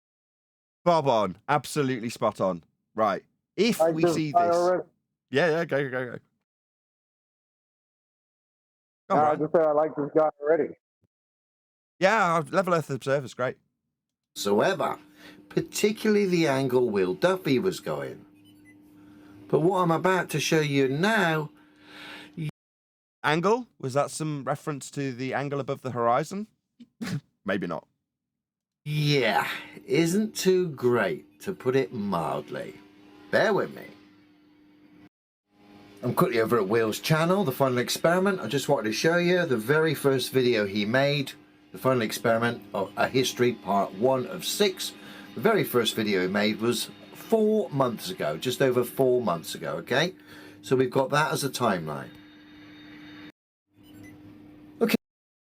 Just for my audience's benefit, you did actually go to his video and leave him a comment and like and subscribe. I hope you did actually follow that call to action. I know people will listen to things like this and go, well, I'm a viewer. I'm just going to view. No, go and subscribe to him. What are you doing? Okay, so I'm over at the Concho Valley website. The Concho Valley is a local news and weather channel, I believe. This is the headline that caught my eye. Important notice to customers of William Duffy stroke WD Well Strategies. Now, this is from 5 weeks ago, approximately, May the 22nd, 2024. Remember, Will's channel was started up over 4 months ago. So this... I'm absolutely intrigued. Does anybody know where this is going? No, I don't know. I haven't had a clue. Okay. Yes, I heard it. Say again? Yeah, I heard it last night. Okay. So you know where this is going. Let's see. This has come about since Will started up his Final Experiment, and this has come to light literally the last 5 weeks, where this important notice has been put out, where we've got this insurance. I believe it's we got an investment loss attorneys asking for customers of Will Duffy to come forward, as they're obviously doing an investigation. National Investment Loss and Securities Attorneys Clayman Tosks is investigating Emerson Equity and financial advisor William Duffy after his recommendations of GWG bonds and other alternative investments caused... Does this actually have any relevance? This is starting to look a bit like, okay, how does this bear any relevance on what he's doing? Hope he connects this together. the family to suffer up to $1 million in damage. Go on, Brian. Just saying that it seems to be a situation where he's showing that Will Duffy has some questionable business dealings. It's more of a character assassination. Yeah, I hope it doesn't end like this. I hope this gets directly connected to his claims in the regard that we deal with, because I couldn't care less about this personally. Do you know what I mean?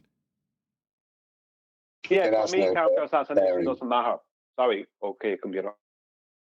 Yeah, no, it has no bearing. It's just, yeah, slagging him off because he's got money problems. I don't know if this is relevant to us. We'll carry on. Hopefully he does connect it. We'll see. Damages. The law firm urges all current and former customers of William Duffy and Emerson Equity who suffered investment losses with these bonds or any other investment to contact the firm immediately. It's not looking good, is it, Will? Your global theory is impossible. It's completely non sequitur. Oh, what a disappointment. Yeah, I mean, am I surprised that Will Duffy has some questionable business dealings? No, absolutely not. Not from his demeanour. He instantly struck me as someone who would.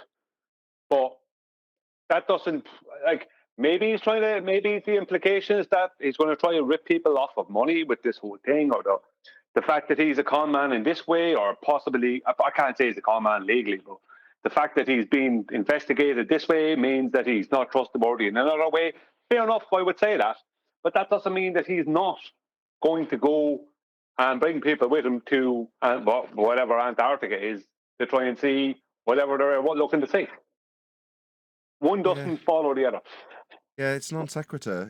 It makes no difference to his claim using and affirming the consequent formal logical fallacy when he goes to Antarctica, because there's a speculative claim that we'll see an observation of a 24-hour above the horizon sun in the Antarctic summer. Well, if P, Earth, the sphere, then Q, 24-hour sun above the horizon, we went down, and Q, 24-hour sun above the horizon, according to them, therefore Earth, a sphere. That's the actual fallacy that's being employed. Now, that's the argument. His argument is that if he sees this observation, it'll affirm the consequent. No, it won't. It's a fallacy. The one is non sequitur to the other in the fallacy. One doesn't necessarily follow the other. It doesn't follow that if we observe a 24-hour sun in Antarctica, that is indicative of a sphere Earth.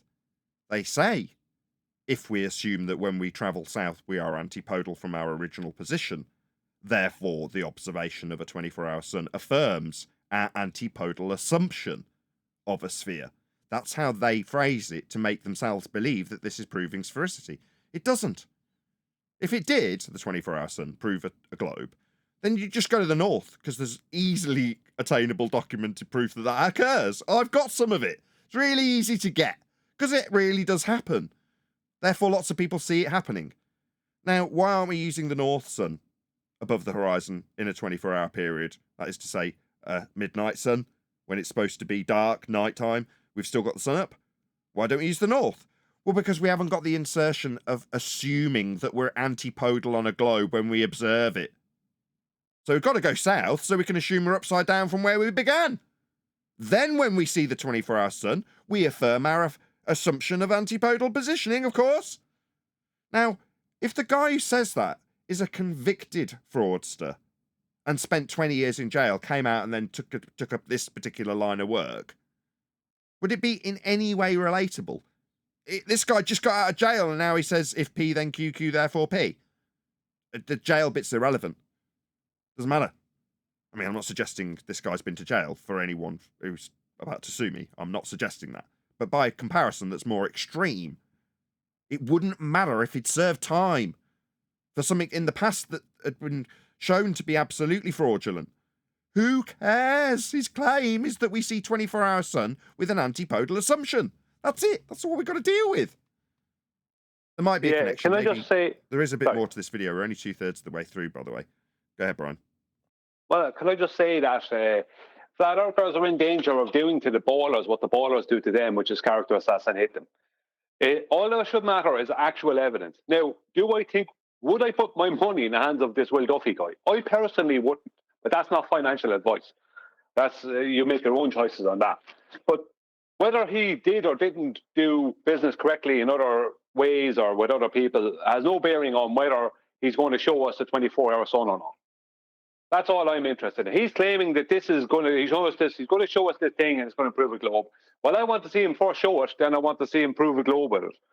That's really all I'm interested in. I'm not going to get caught in the trap of trying to character assassinate him because that's giving the ballers a way out. Why are you giving the ballers a way out? Right. Character assassinating him is not going to work. That's what they did to us. Leave them do that. We'll stick with facts and evidence. I mean, there are occasional examples where there are certain individuals on our opposing side who will do nothing but character assassinate us. And every so often there's an opportunity for us to have a little jab back when they do something wrong in the moment, present tense. Now he's saying this is that moment. It's like, has this guy been attacking your credibility? Has he been appealing to how illegitimate you are in this regard? I doubt it. You know, all I've seen of this Will Duffy guy is what we've covered when we covered him before he was doing this, which I was unaware of till QE pointed it out. We'd already actually covered him once. But that's it. That's our focus. Now, like Brian says, be careful you don't become the monster that you're fighting against. This is what they do. Now, you might turn around and go, well, you called Craig a woman-beating convicted violent criminal. Well, yeah, he is, and he spends most of his time attacking people on our side in terms of their personality, their perceived wrongdoings, invented wrongdoings, you name it. It's all personality. It's all personal attacks. So, yeah, once in a while, yeah, you will get your jab in. But if someone turned around and said, well, that didn't help your argument, I would say, yeah, you're right. Sinking to their level doesn't help our argument. And it doesn't. It's a laugh once in a while when the shoe's on the other foot for somebody who's an arsehole to people in terms of attacking them personally constantly. So in those instances, the argument still stands. Be careful you don't become the monster. You've cited an observation as an experiment, and now your financial past is coming back to haunt your current future. And as a result, any credibility which anyone may have thought you did have. I don't even agree with that. I mean, if this guy, I've heard this guy's a millionaire. So he's probably got a whole bunch of businesses running. And if you've got a whole bunch of businesses, there's going to be a good chance that at some point somebody claims that you're doing something you shouldn't be, and you end up in court fighting your position, and you may or may not win, you may or may not end up settling. There's a whole bunch of stuff that goes on in business. Does that directly affect this guy in his credibility when it comes to a 24-hour sun argument? It has absolutely no bearing on it whatsoever. Can I just get some clarification? Yeah. This supposed final experiment, is that what this is? Is it to look for the 24-hour sun in Antarctica? Is that the observation being claimed as an experiment? Is that what's going on? I can't confirm or deny. This Will Duffy guy left a comment on one of my videos, and I responded to him asking him for his independent variable, dependent variable, and null for his experiment. And he didn't give me one. He didn't offer any of the above. So I can't confirm or deny. My stance on it, and I made a video about this, is that using the word experiment is a red herring. It's like a trigger word for flat earthers, because they know it's not an experiment, number one. But moreover, what this whole thing is an attempt, number one, to take the heat off the borders, because they're under serious heat at present. But number two, they're looking to see something that allows them to then hand wave away the past 10 years of destruction that they've got. That's the problem I have with it, because that's what they're looking to do. They're looking for a reason to hand wave away all the destruction they got at our hands for 10 years. And that's all they're at. Okay, I've got another one that's been sent from 10th. Is this the same Hey, deal? hey. Go ahead. Hi, everybody. Good Yeah, to have you. this is. Yeah, good morning. Real quick, I got this across my feed, and this is Will Duffy himself. So I think the one Paula sent I hadn't seen until today, but it is about his credibility. But let's just take him with his own video that he made when trying to represent what he did concerning this whole Antarctica trip. Now this is more like it.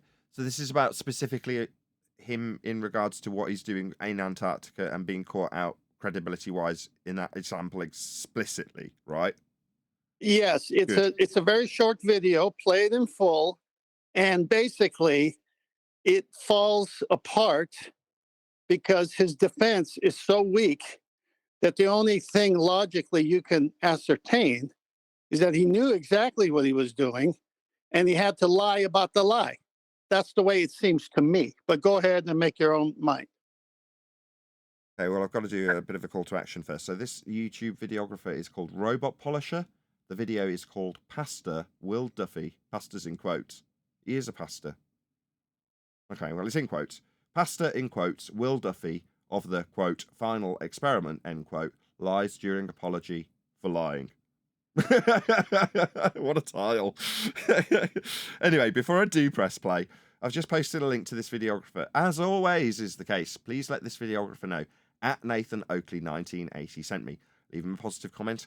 Subscribe. I know this guy's a friendly. I recently subscribed to him. He's got a bit of an affinity with Witsit, and therefore I don't know if that's going to turn out to be a problem, but we'll find out in future. Anyway, he does produce some material for this subject. Definitely worth a sub, I feel. I've subscribed to him, as you can probably see. Can you? Yeah, you can. So yeah, drop him a like, drop him a comment, help him along in the YouTube algorithm by commenting and replying to other people's comments. And hopefully, if you are actually watching live, there's 130 people watching, you will actually do this. That is to say, I'm not just saying it for the sake of it. My call to action is sincere. If you are watching live, do it now. You can see that comment going by in the chat as we speak. So click on it and go and give him a sub. Go and give him some love. Let him know. At Nathan Oakley 1980 sent me. And hopefully, were Robot Polisher to make a video response in this regard, he would put a link to our video. As is the hope with every single person we ever do a response video to. But hopefully, with that being said, that's enough time for people to have actually clicked on that link, given him a sub, left him a comment, left him a like, and then toddle their way back here to actually hear what the video's got to say about the subject matter. So, any other further comments about this before I press play from you, 10th, or anybody else? Dave 10th still here.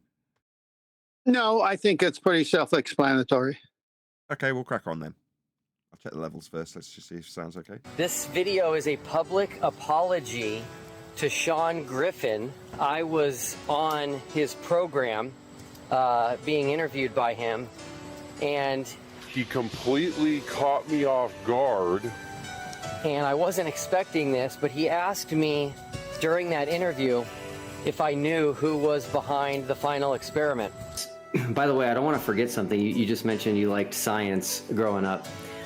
I noticed you got an invitation to participate in that thing called the final experiment. Are you following that at all? Oh, I forgot about that. Yeah, I don't know what it was. I looked at it and I didn't know what it was, so I put it right out of my mind. He completely caught me off guard. Yeah, it's super intriguing. They haven't announced exactly what it is, but there's another video. I see. So when he's making this apology video, which is the original video he opened in the edit with, that's his apology video. And in the apology video, he's suggesting that the person he's talking to about the subject caught him off guard, when in reality, it's Will Duffy that brought the subject up, asking him if he'd received an email. His response was, "Oh yeah, I remember something. Well, I can't remember." Oh, he caught you off guard, did he? Bloody liar. Okay, yeah, first good example.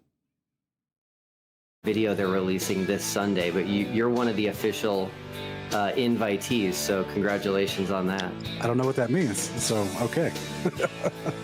I guess I should say thank you, but I don't know. Are you a part of that? I do not know who's behind it, so. Yeah, you're behind it. I mean, a white lie when you're trying to keep something under wraps is almost forgivable. Would the Christians disagree with me? Yeah, I would disagree because it's a setup. He said, I noticed you had an invitation. How would he notice that? Yeah, I would say that it's a little bit more than a white lie. When he wasn't outright asked about it by the interviewer, he brought up the subject himself. So this is more character assassination, but it's a bit more direct. No, this is not character assassination. This is him in his own words. Finish the video and you'll see. He's doing his own character assassination. No one has to do it for him. Yeah, but we were assisting in that. It's on topic. I'm not moaning, right? This is specifically about it. So fine. Look, I'm very watching simple. and Hang on. excited to see what happens. Go ahead. It's very simple. If you're a Christian and you're a pastor, this is not behavior that matches that calling. That's number one. Number two, somehow he knew that this robot polisher got an invitation. How would he know? I don't know what kind of invitations Brian gets or you get unless it's public. So maybe he saw it somewhere. I don't know. But he knows something about it. Then when asked directly, are you part of it? No. It just reminds me that there's deceit going on here for a reason. I don't know the reason yet. I just know that he has to issue this apology video, which he labels, he caught me off guard. Well, catching me off guard or anyone off guard is acceptable. But not when you're the guy and you know what you're doing. That's not catching you off guard. You did it on purpose. Come on. Go on. Well, I'm going to do a quick shout out. So Jason Dean says, Robot Polisher is ace. Check him out on Twitter. Thank you for the super chat, Jason Dean. Really appreciate the support.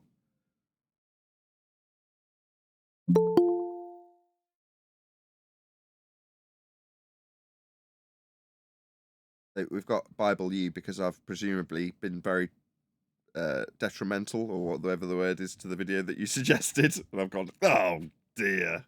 Right, Paula?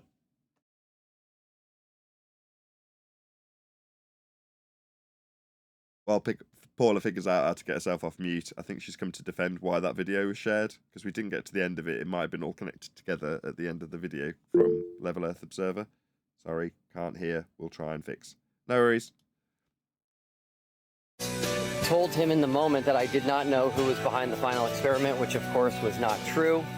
Yeah, the premiere on YouTube for Sunday says they're going to be revealing the location of the experiment. Is it an experiment pertaining to, cosmology or something? Yeah, it's an experiment for flat versus globe. Oh, okay. Well, I won't be there. I'm sorry to disappoint. Go ahead. Yeah, that sentence right there. It's an experiment with flat versus globe. It's just hot garbage. Yeah, it's the right mess. Yep. Come on, Brian. No, just say yep, agreeing with chocolate, that's all. Yeah, it's a hot mess. He's offering up a false dichotomy and labeling it as an experiment. It's the right mess. Whoever invited me, but thank you for shouting me out. For sure. Yeah. Austin debates people all the time, but I don't know who you. He won't debate my buddy, I'll tell you that. Is your buddy a good faith? Oh, definitely. He's honest. He's a believer. Yeah, he goes by the name MC Toon on YouTube. Bro.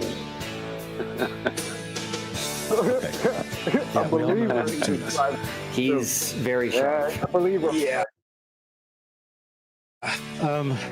Okay. He's actually going to be debating one of your listeners tonight at my church on Saturday in 2 days. So this makes much more sense. This makes much more sense. Okay. Okay. Is there more to this 10th? Because we're only a third of the way through. Yeah, finish it. Why not? I'm just asking. I've seen the tone. Well, I mean, look. And you think that's good faith? You think that's honest, intellectually honest? That's. I will tell you. That's between you and God. I will tell you, flat earthers tell me all the time that he lies, but they've never shown one lie. So I'm still waiting for that first lie. Prediction gets more. Problem is, he's got music over it, and I'm suspecting that I'll probably end up getting a copyright strike for this. He's got some guitar riff in the background that probably isn't his. Then take a pause and let's talk about apples and oranges and then continue. I mean, this is not character assassination. This is Will Duffy himself representing what happened, and we have to take his word for it. And it seems like there's this collusion with McToon that is popping up all of a sudden that we weren't told about until I saw this video. I mean, to me, I didn't know McToon was involved in this way where it's his buddy and no one could beat him and et cetera, et cetera. And then there's another video where I think Jared and Whitsitt are saying, do you know this McToon and this other? And he's playing coy. I mean, this is not a behavior of a Christian pastor is all I'm saying. Something's wrong. I don't know what's going on, but something is wrong here. More and more accurate the closer it gets to the time of the eclipse. So actually, if you paid attention, they changed the path or the locations of the path of the eclipse like 3 or 4 times in the weeks leading up to the eclipse, even in like the mainstream perfect model and all this stuff, right? Because it isn't about the model, it's about the sun and moon. They have a cycle. That there's a. What an absolute bastard liar. You pathetic, worthless, idiot, lying sack of garbage. This didn't change. This book didn't change in the weeks leading up to the eclipse, you worthless. Holding an almanac. Yeah. Well, No, just for the audience. I think it's a guide to eclipses when they're predicted by star movements and times and years that the Babylonians knew when the Earth was flat. Remember then? Yeah, right. But that's where all eclipse predictions come from: flat plane, angles, and predictions. Of course, that's the whole point. That's it's plain. It's plain in the book, pun intended. Yes, but what he's doing there is he's holding up this book, trying to what he's trying to do is hijack the validity of the book. That's what he's trying to do there. Instead of actually admitting that for their globe, for the eclipse, they had to change things around several times before it actually happened because they couldn't make it work. You know, they kept on having to change it. He's got the article. NASA has to come out officially and change before the eclipse happened. Come on. He's got the newspaper or magazine article superimposed on the video saying that they did it. They had to change, but McToon is saying they didn't have to change. I'd just like to add something here for a second. Yeah, first of all, when I posted that link, I didn't intend for it to be reviewed. I guess I should have made that clear. It's just I do think character matters. I think it's a big deal. I think we shouldn't be gullible about when people make these challenges, and we have to consider their character. And if character is showed, if it's bad financing or whatever else he's done, lying and then re-lying, it's all the same thing. It's all bad character, people we shouldn't trust, just like we don't trust NASA. We look at the things NASA says and does and says we shouldn't trust them. That's all I was trying to do with this guy, is say a heads up to anybody who might be looking into it. Yeah, we do go talk about and focus on the technical things, but that's not all the world is composed of, and we do have to consider the source. And that's all my intention was. I sometimes I feel so out of touch with everybody else because I'm thinking one thing when I post it and seeing an important thing I think other people need to know about, and nobody else thinks it's important. So that's all that was about. No, fair enough. I'm still glad we covered it. I would agree, Paula, that character is important, and somebody's character is very important, especially if people are investing money into that person. That person is a bit questionable. But my point was that flat earthers, I'm noticing with this situation, because I'm noticing a lot of videos turn up where this guy Duffy has been shown to be dishonest, he's been shown to be questionable financially and different things like that. Yeah, that's all fine, and that should be known. But the problem is that we end up character assassinating Will Duffy. Not saying he doesn't deserve it, but he ends up being character assassinated, which is the whole ethos of what the Globers do to us. That's all they've ever had over us, and that's all they ever do. I don't think it's a good look to be. Go on. Yeah, I'm just saying that there's a lot of inconsistency in when we say something is character assassination and when we say it's a valid point that needs to be made and people need to be aware of. It's not like I've gone around saying bad things about Duffy.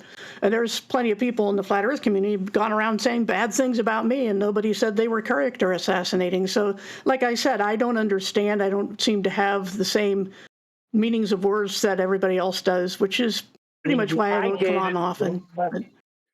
Let me comment, please. I did not post this video to character assassin Duffy. I posted it because somebody videotaped this conversation, and it's Duffy who did the response video. I just want people to see what's happening, and they can make up their own minds.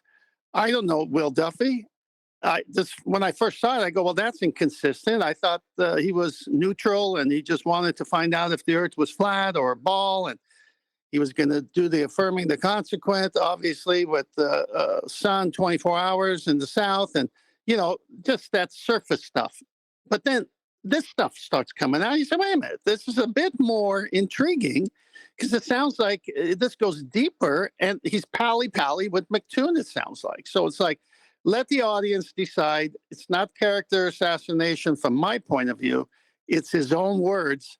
You can decide what's going on. I did not realize that that was your friend. That is hilarious. Seen him in action, brother, and he is. I'll leave it. That's fine. Okay. Is McToon a Christian? He believes the Bible's the inspired word of God? Absolutely. I love the name. Adrenochrome Slurpers is sitting here slurping adrenochrome smoothie. Ooh, that sounds yummy. Cheers, wow. MT2, and congrats on 10,000 sheeple. Wow. Yeah. You're one hell of a herder. Okay, interesting. Not everybody can be a robot polisher. Okay, I think that's pretty much the sum total of it.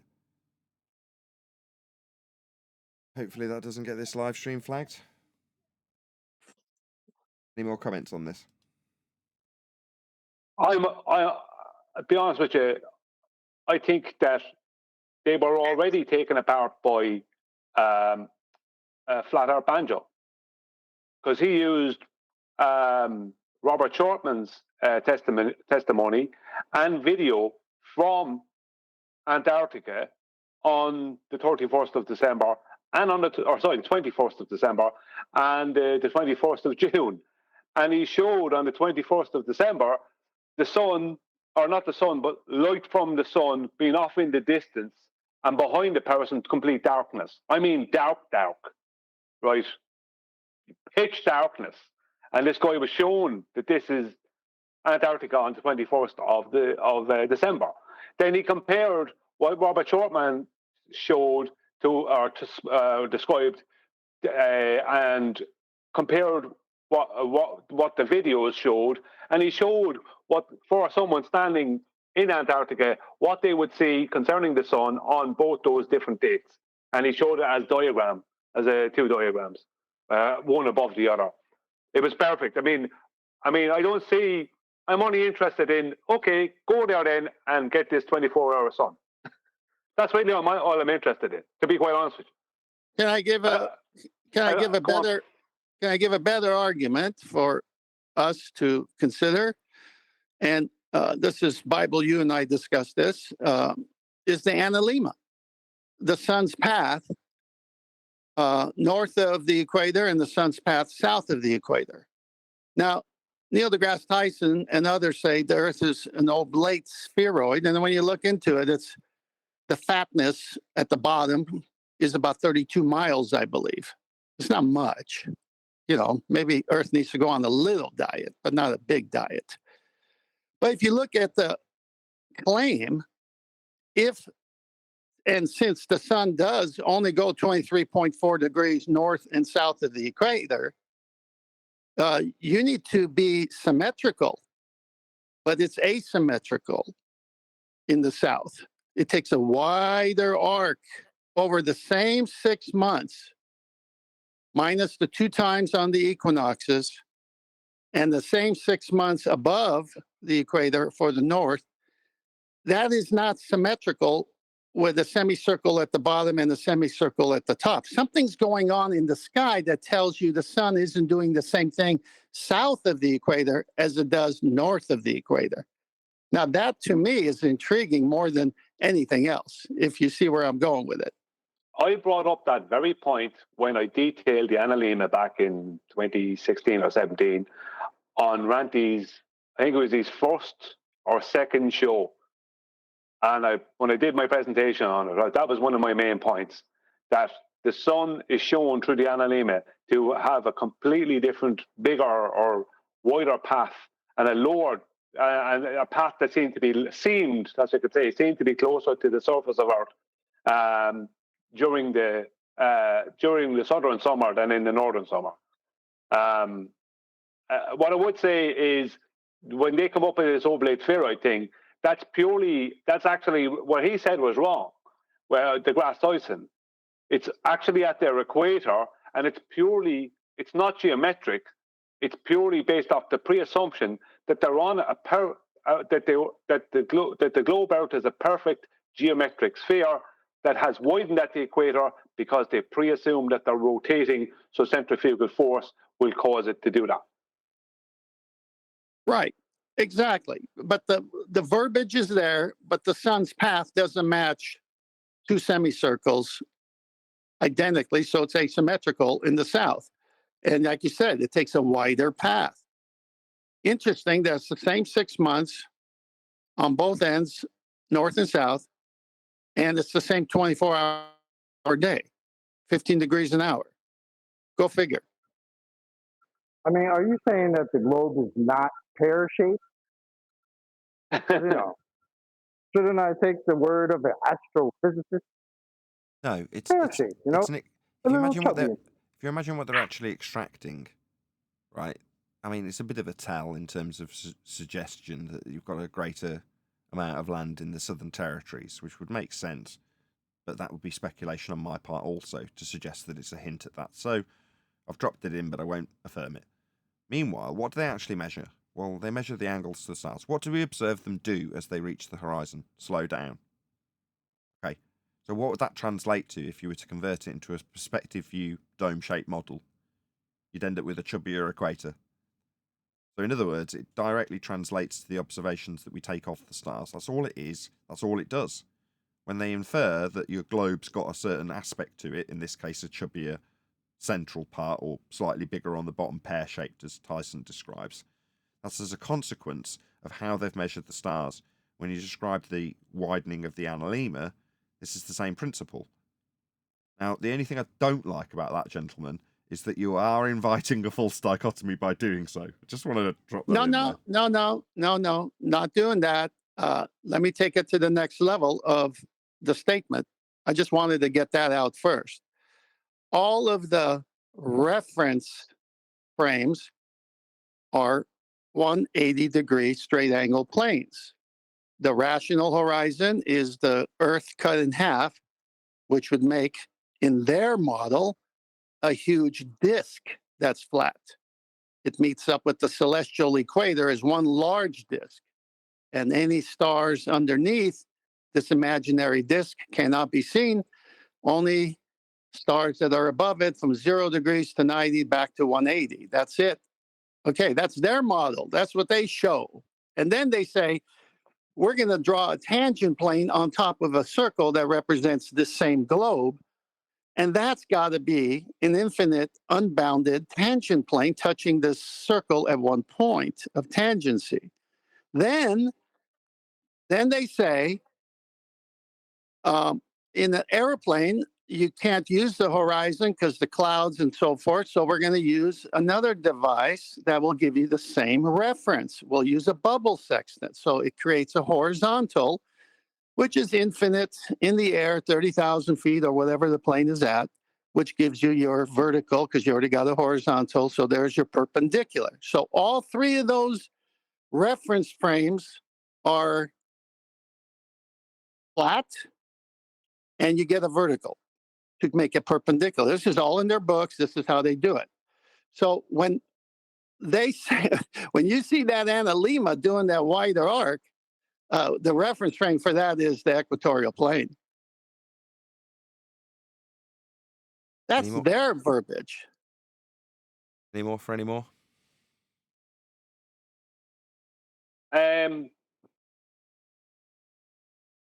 No. I got more. Once you use a tangent plane that's infinite and unbounded, 180 straight angle, you can't take the measurement from that and apply it to something that's curving. So what they do is say the tangent plane on the Earth's surface, represented by the circle to be a globe, which we know it isn't, is a local flat plane.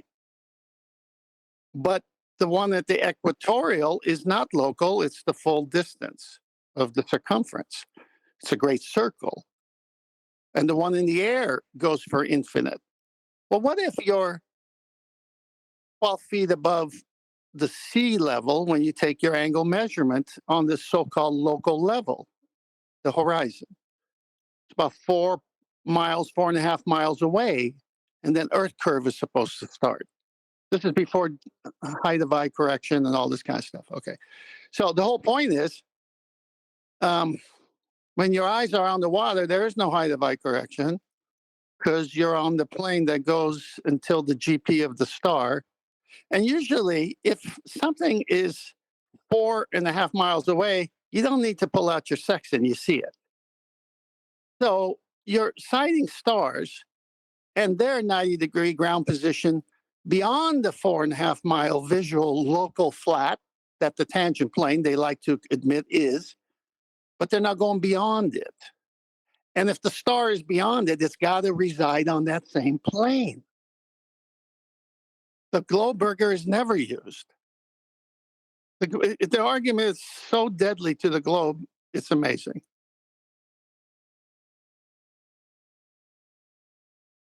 Right.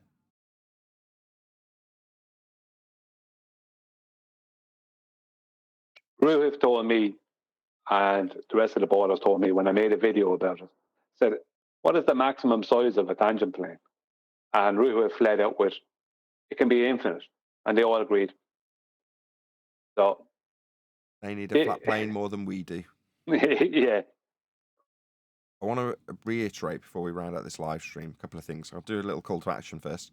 So there's been like 150 people watching at various points of the show, which is fantastic. Please share the show if you've not done so already. That's probably the only reason we've got up to 250 people watching is because people smash that share button. So if you've just joined, very warm welcome, of course, but please share the show. Smash that share button. It's only a couple of clicks. You can stick it on your favorite social media outlet, Bebo, MySpace, whatever you like. You can stick it on it and share the show with others. It's been a good show. But I want to reiterate the fallacy that's being employed when we, quote unquote, do the final experiment. Now, I'm not going to include the suppositional statement as a question, which is how this has been posed. If we see this, is how this has been put to the people who are taking part. If we see a 24-hour sun. Now, it should be immediately and glaringly obvious if we did have one. But nevertheless, I'm going to take it as read that we do, so I can more easily formulate it into the affirming the consequent fallacy that they are employing. The same as was employed with Netflix, I might add. Hello, QE. So the fallacy is as follows. If we have a rotating sphere Earth, and I assume travelling south will leave me antipodal on said assumed sphere, then when I arrive on my antipodal assumption south, we will observe a 24-hour sun in the summer of Antarctica. We got there and we did observe a 24-hour sun in Antarctica. Therefore, my antipodal assumption of being on the bottom of a ball when travelling south is true. If P, antipodal assumption, then Q, 24-hour sun above the horizon, Q, 24-hour sun above the horizon, therefore P, my antipodal ball Earth assumption. That's how this actually breaks down. It certainly isn't an experiment. It's an affirming the consequent formal logical fallacy. Any more for any more? Yeah, one more. If you're going to use a reference frame and it's infinite, 180-degree straight angle, unbounded, and then later take the findings and measurements from that reference frame and try to apply it to another reference frame that's not exactly the same, you will have so many inaccuracies in what you're attempting to do. That's why all three, whether it's the bubble sextant in the air, must have a 180 infinite unbounded plane to get the 90. The perpendicular relationship must match the equatorial plane, the center of Earth, which doesn't exist, but they say it does. And then last but not least, you can't use the globe surface because it's curving. So we're going to have to do a tangent plane that matches those other two in exact proportions, which means everything you find must be on a 180 straight angle because you can't take it to another reference frame and get the same results. With that, I'm going to say if you are watching this on either Nathan Oakley 1980 or Nathan Oakley Premiering streams, then stay tuned as there will be an after show to follow. It's pretty sad, isn't it? What's sad? I mean, yeah, this is one of those things that when I got in here like 10 years ago, people were, oh, there's definitely a 24-hour sun in Antarctica. Where is it? Oh, no. Can I, like, just interject just one sec? I need to disappear to the shop. Can I nominate someone to keep charge in case it all gets a bit rough? Nominate Brian. Yeah. You're all right for 10 minutes, Brian? Neil. I do it. If Kiwi's around, he holds more weight than I do. But if he's not around, I'll do it because chocolate. I ain't holding any weight. I'll only be 10 minutes. Are you insinuating? Are you insinuating QE is fat? Yes, he was. I'm not. Yeah. I'm saying maybe he's a heavier hitter than me. Maybe he's just a bit. Maybe at the waist he's just a bit oblate. Yeah. When he speaks, people listen a bit more. I don't think so. But anyway, on this Will Duffy guy, we exposed him when he first come out here about 3 or 4 months ago, right? He was collateral damage with Hanoi Jaren and Boy Zero Skygrifter. Remember he came out? His rhetoric was worse than your average skank and foul ball-tart in 2015. He didn't know what science was. He didn't want to talk about science. He didn't know the size of the Earth after he self-admitted 2 years research into flat Earth first globe. He didn't know anything. He came out with his 12 points that he wanted to talk to Hanoi Jaren and Skyboy Grifter, and his number 1 point was Hemorrhage 8. I mean, this guy he's if you go back and watch those videos, it's how not to debate flat Earth. That's what they're called. And just review this guy's demeanor and acumen. He's a retard. I mean, fur. I don't know. You say his first point was Hemorrhage 8? Yeah. Yeah. So why are we even entertaining him? Just Well, push him I off to don't the know if he's as stupid as he makes himself out to be, QE. Oh, he's dumber than he makes himself out to be. Well, going by his performance, it looks like he's really stupid. But I get the feeling that he's either really stupid or he's a lot smarter than he's letting on. Oh no! I have a feeling that he's likely to. I have a feeling that he wants to rip off a load of borders. That's what I get the feeling. He knows they have more money than us. There's more of them. Not anything to do with his acumen, because it was belly laugher. Remember, you were there. I know. I remember it. I remember his nonsense. Don't worry. I didn't forget it. I'm just saying that. I'm just saying that. I'm just saying that. I can't instantly go with the way he's behaved and the way he's carried on, and the lies he's told, because he was caught lying. That, like, even when he was saying, "Oh, I spent 2 years researching it," and then he didn't know anything. Just something tells me that I can't rule out the possibility that he's smarter than he's letting on to be. He's pretending to be stupid. Nah, you can't fake stupidity. No. Well, I don't know. No. Nope. Yeah, I wasn't around when you guys did that breakdown. So if you want to post it, I'll watch it later when I have time. But I sent it to you.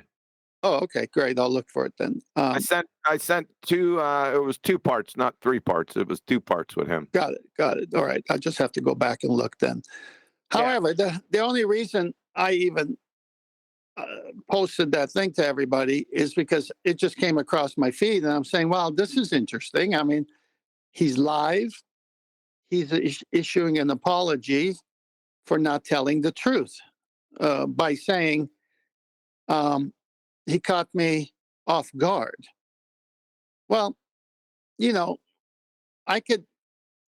can catch me off guard. I could still tell the truth if you catch me off guard. I don't understand the off guard. This is a weak admission to making a mistake, to trying to make, like, it sounds like he held information back that he knew, then he got caught, and then he says it was the reason he lied is because he got caught off guard. But you don't get off caught. It just doesn't flow. Something's wrong here. No, he's a liar. Yeah, he's a moron and a liar. So I don't know. And he's a bedfellow with McBooger Eater, who thinks gas giants are solid enough. I mean, come on, guys. Just blow him off.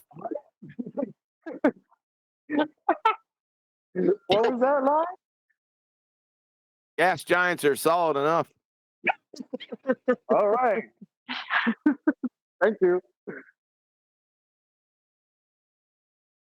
Yeah, that numpty clip or numpty treatment or whatever it is you gave him.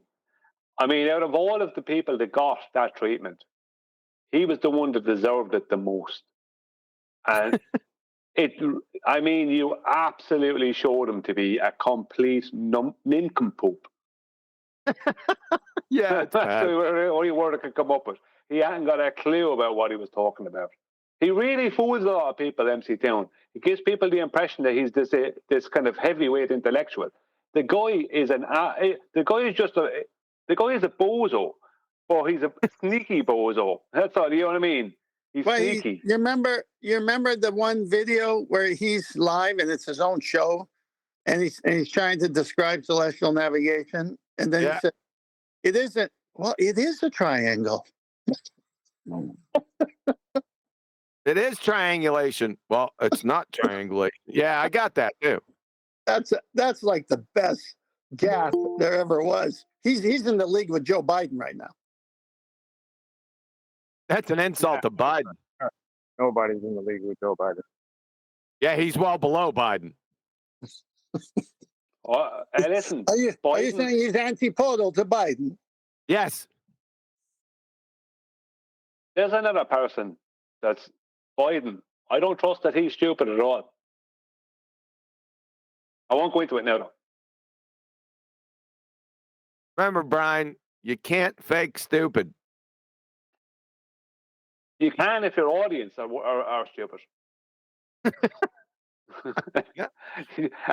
As P.T. Barnum said, you can fool all of the people some of the time, but you can't fool all of the people all of the time. I would say you can fool most of the people most of the time, and that's about it.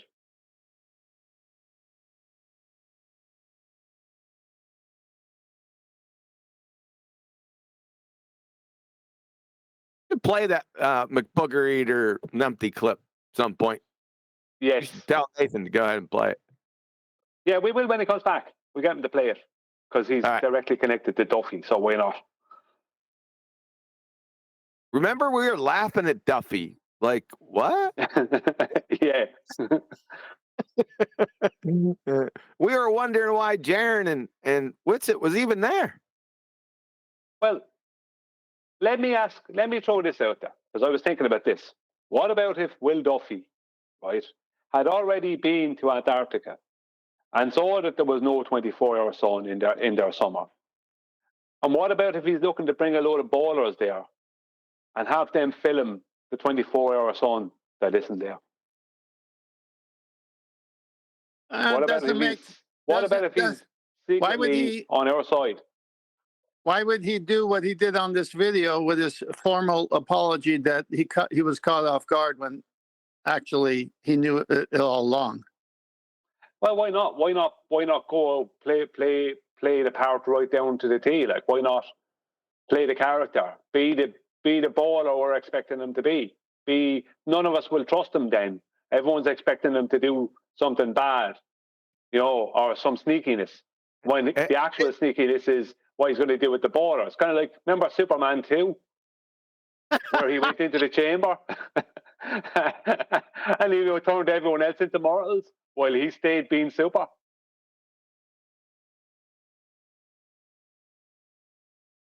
No, I could only ascertain what I see. I can't go into all this other stuff. I just know there's something suspicious going on.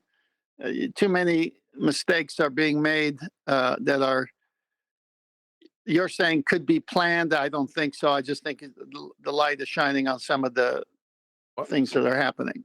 Why is it any of our business anyway?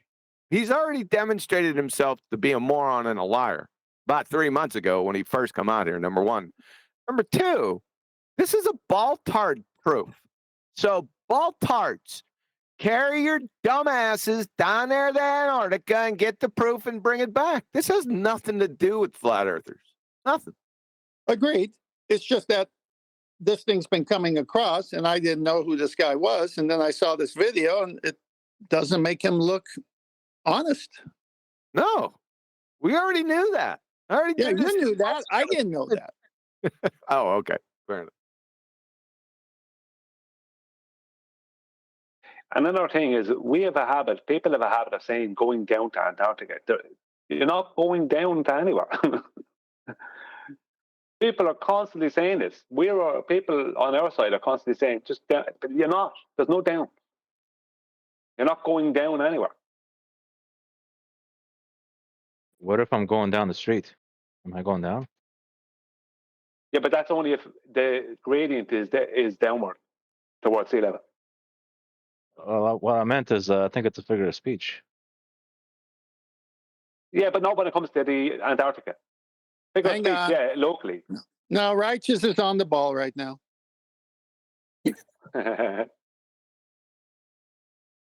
What if you're going down the street, but it's uphill? Well, you're going up the street then.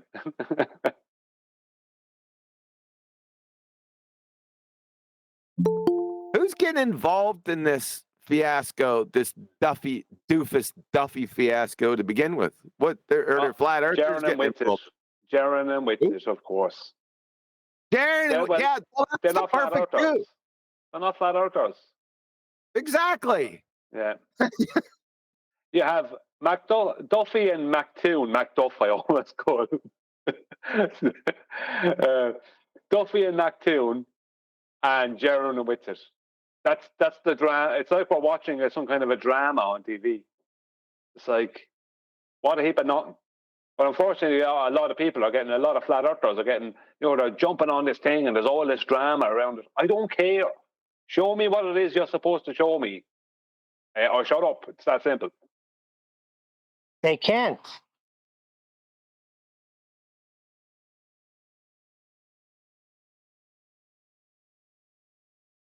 Well, why would they not be capable of producing evidence of a 24-hour Antarctic sun up to now? What would be the purpose of not being able to produce that? Because it doesn't happen, maybe? Well, I saw a video that was on the 21st of December. According to the video and the videographer, it was the 21st of December in Antarctica. That's the longest day of the year. This guy was close to 80 degrees south, and there was no 24-hour sun. He showed the nighttime behind him, the sun setting. The bigger problem they have is the journey has to be navigated with 90-degree zeniths and a flat plane. So just the whole journey proves the flat Earth. Oh, dear. That was the first thing I brought up about it.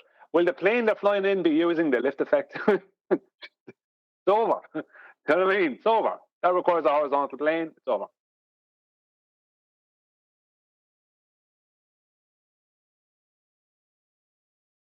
Yeah, but there's still people that think that McToon has validity to his stupid challenge.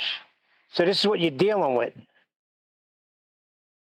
If McToon's celestial navigation challenge, just for example, that proved the globe, why come he didn't go and prove the globe with it then? Because I asked him to do it. When I asked him to prove the globe with his own challenge, he disappeared with it. And we Just know no more. why. Yeah. There you go. Because his challenge doesn't prove or disprove anything. That's the problem with it. He knew it. He can't prove the globe with it. He can't. It's impossible. Because he has to use the flat Earth for the measurements. That's the end of that. It's over. And he has to use the flat Earth after that. Not that he's, those who follow him understand that or know that. But they would have found out though. But the guy's a fraud. Total fraud. Now he has this other thing. Just more fraud. And I really do hope that Duffy is actually going to rip him off. And that's what I was trying to tell that lady Jenny today. Beware of the wolves out there. No, beware of the idiots, Neil. Number one. On both sides. Well, she had a misconception of what science was. I think QE, that was, yes, I dropped, my phone died, so I missed everything. But she came in this morning and Nathan was breaking it down for her. But that's forgivable. I mean, that's a completely forgivable thing. That's basically the whole world. The whole world, with the exception of a very small portion of people that work literally in some valid discipline that uses the scientific method. Other than that, well, the whole world is hoodwinked as to what science is. Yeah, pseudoscience, Well, like Nathan- Candace Owen. She called science pagan because she's actually talking about pseudoscience. Well, Nathan explained to her science this morning in the pre-show, and then afterwards, I seen she apologized to QE in the main text chat. So, just so it's out Hey, there. Neil. Hey, Neil. Yes. That was a good pun that went unnoticed. Which one? Well, I'll give it to you because you got it going in my mind. So Candace Owens is saying that the current science would be like pagan the question. Oh my God. Yeah, that's what I meant to say. Now, again, I don't want this statement to just sit idle. I missed you, Tom. Pagan That one's- idol. That one's too high level for them, 10th. Yeah, right. that went over my head. Righteous. Pagan is an idol. Thanks, Neil. Righteous. Why would she apologize to me this morning? Just she thought maybe she wasn't behaving as she should, so maybe that's fine. No, the biggest complaint I had with her was her mic she kept her mic open and we were getting back feed. I don't know why she had to apologize. I don't need an apology for that. Was she the one that stated that she was under the impression that Einstein got rid of the ether? She's got the vibe Yes, from Michelson-Morley. Yeah, it was that girl. Yeah, Jenny. Okay. Yeah. I thought we solved that pretty quickly. Well, it's a good sign that she's willing to state when she's being incorrect. I have to commend that. I mean, there's not enough people like that. That's the problem with the world. Well, she came out of the gate where she said that she heard. That's what she heard. It wasn't a hard, fast, this is her claim. She's going to stand on that hill and die, right? So it wasn't that big a deal. We just showed her that. Sorry.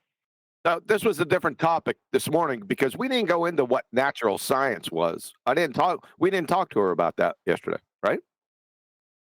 No, but what Nathan was telling her is when she said, no, it's just something I read. But when you say it, then you own it, right? Don't we always say that? If you bring it up, you own it. It's yours now. Well, what are we talking about? So, Neil, Michelson-Morley. have you ever said, Neil, you're a monkey's uncle? Yeah, but I own it. I'm climbing right now like a monkey on ladders. A lot of people aren't as detailed and pedantic as we tend to be because we're exacting so we could show the lie. A lot of people say, yeah, I heard this. They don't really own it. They just heard it and they want you to describe it. Maybe it's not real. Maybe it's real. Well, she didn't understand why Michelson-Morley was not a valid scientific experiment. Nathan had to break it down for her. Oh, okay. Well, did you guys really listen to that little back and forth when Danny Faulkner came on the show? I was able to listen to it a few times. Did you pick up? I didn't like it at all. Oh, I loved it. I'll tell you why. He made a major mistake. Did you spot it? You're talking about when it comes to astronomy. Oh, yeah. Well, he's a expert in that field, and we should trust him. I'm sorry. Go on. No, go on. That he was following a model that came about from absolutely no measurement whatsoever, simply based on observation. That was one of them, but that's not the one I'm going to highlight. I'm going to highlight that he gave the answer. He said the spherical triangle is related to the imaginary celestial sphere, which is true. Which is very true. So there is no spherical triangle on the Earth's surface because you need a flat plane to even get the angle. So what he just allowed out is the proper definition that when they look at the heavens, as Brian has said, and we all know, from 0 to 90 to 180, it looks like a protractor in our perspective view. Because you see the sun rising at 0, you see high noon at 90, and you see it back at 180, the flat plane, and then you don't see it anymore. So what they've done is they've taken this celestial sphere, and it's the inner concave surface of something that's not real, the celestial sphere at all. It's imaginary. But because of our vision, they're saying it's the inner concave part of it. And I showed to Nathan how they take a slice of it, and it's oxymoron, spherical triangle. We know that. But anyway, look at that slice. And then they project that slice back down to create a convex Earth's surface at any part of the angle of the PZX triangle, which is the North Pole. Let's use the sun as the luminary and the observer, his zenith. So you got the observer's zenith, 90 degrees on Earth. You got the sun's GP, 90 degrees on Earth. And then you got the North Pole. Well, when they project this inner concave surface down those 3 straight lines, it retains the angle, no matter what. And then they create a convex imaginary globe surface out of it. And yeah, but when he said that it's spherical triangles. Oh, the Greeks 2,000 years ago to the celestial sphere. Well, that's a very important admission. It has nothing to do with the Earth's surface, does it now, Danny? Yeah, I agree with your summation, right? But there's a couple of issues I have a problem with. Number one, I don't say what you said I said. What I say is that the only way to depict the perspective view we have using with our angles to the celestials, the only way to do that, the best way to do that orthographically is via turning it into a protractor. Now, I have issues with what Danny Faulkner said. First of all, we're pulling him up on his statement of spherical triangles. They don't exist. You can't have a spherical triangle. Secondly, he's begging the question with the term celestial sphere. I'll accept celestial dome or personal atmospheric, even though that's nonsense, dome, but because we're talking about the dome, I'll accept that much. But I won't accept celestial sphere. So I would have jumped on him the minute he said any of those two things. Okay, but Brian, you're right. And I agree with you, but you're taking to the next level of the argument. I'm just going off of what he said.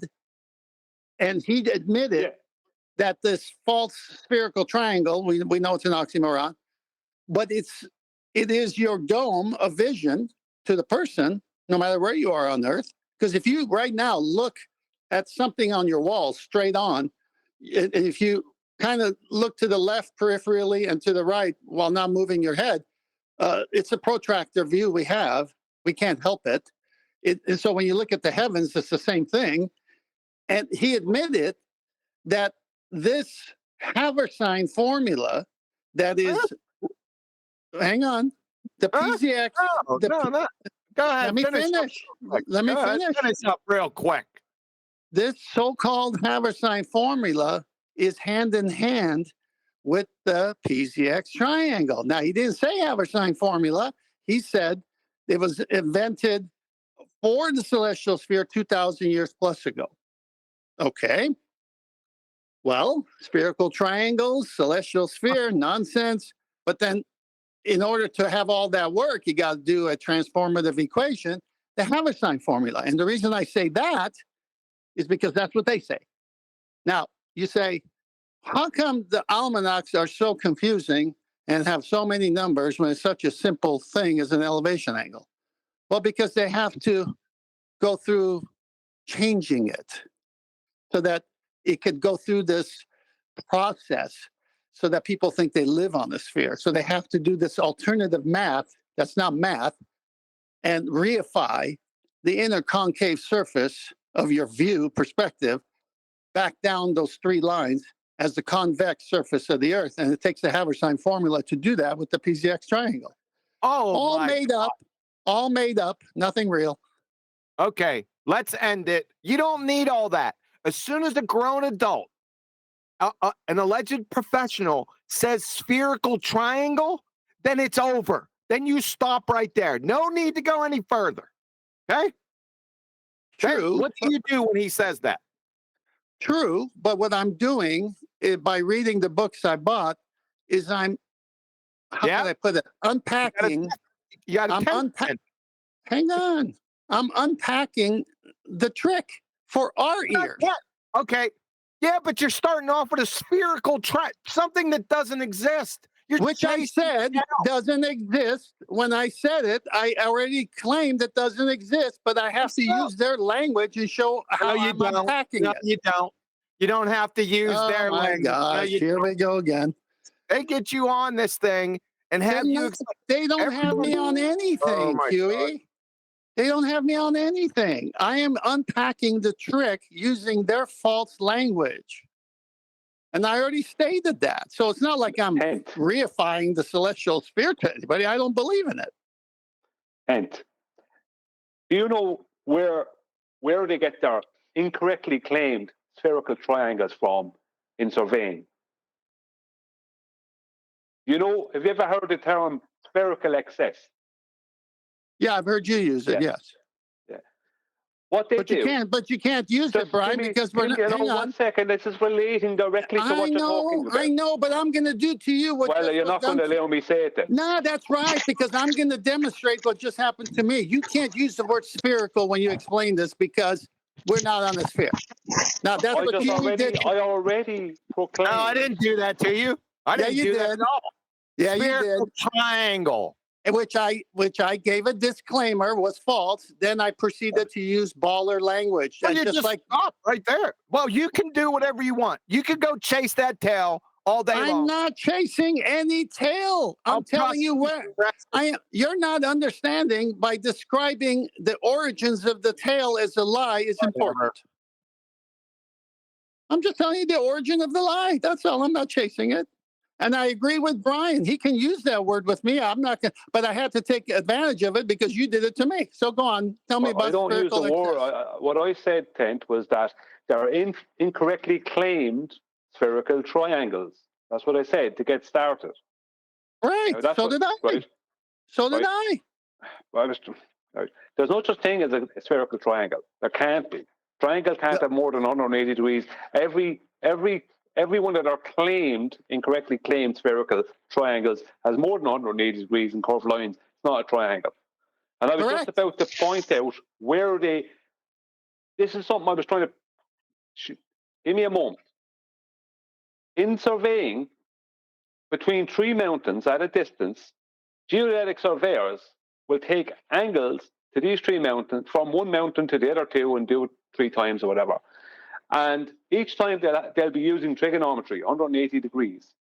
They then mathematically will place this triangle onto a convex surface, turning it into just 3 curved lines that are meeting at 3 vertices, increasing the internal angles to more than 180 degrees.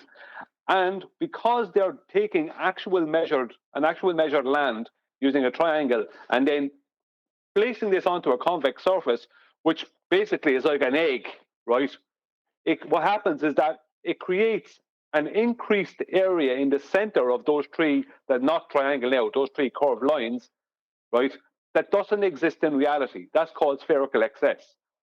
What they're actually saying then at that point is those 3 curved lines are 3 great circles intersecting.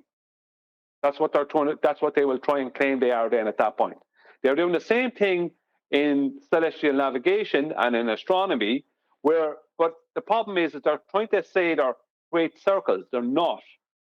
They're an arc. That's what they are, 3 arc lengths. Because there is no more, as you stated earlier, there's no more than 180 degrees of measurement in any of these situations, right? Of course. So consequently, what they're doing is they're taking 3 points in the sky. The sky is not curved, and they're turning them into orthographic view, then turning them back into a 3-dimensional globe of the sky, turning the globe into the sky into a 3-dimensional, dome, right? Then they're taking those 3 lines, calling it a PZX triangle, can't be a triangle, then projecting it onto the surface of their sphere that they've just made up mathematically. Which That's is all exactly. none of that is a triangle. The only triangle in that I talked about there, the only actual. Sorry, one other thing. There's a second in celestial navigation. The 3 GP points, right, can be made into a triangle, an actual triangle. That is then projected up onto the. That is then projected up onto the celestial dome, and then projected back down onto their hemisphere, which is what they'll place in between you and the dome, mathematically. Everything they're doing is purely mathematical, and all the measurements measure triangles. Everything after that is not a triangle. I agree. Now, I know you know that. I'm not saying you don't know that. First of all, Kiwi's point was the same as why was in the first place. My point in the first place. As soon as he says spherical triangle, I'm on him. Yes, I know that. And you just validated my whole statement, because those things that they use as a projection back down are parts of a great circle arc that creates that curvy looking, what they call a spherical triangle, which is a joke, which I've always said is. So don't hammer me on that anymore, please. But I have to describe what they're doing using their language. And then I get reminded that I don't need to get any more deeper. They lose right there, except the fact that, Yeah, they lose right there because we have cognition of how it's actually being done.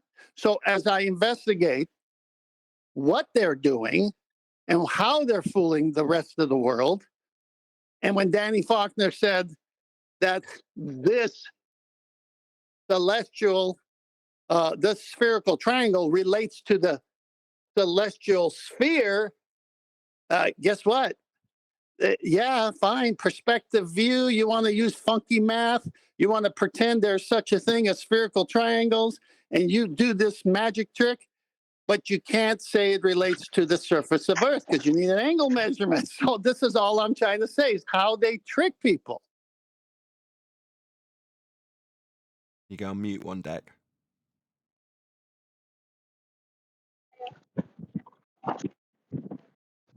One deck. One deck. Oh, sorry. Well, that's a good transition because they need only one deck to get the angle measurements from, and the rest is hokey pokey. Turntable and it's hip hop.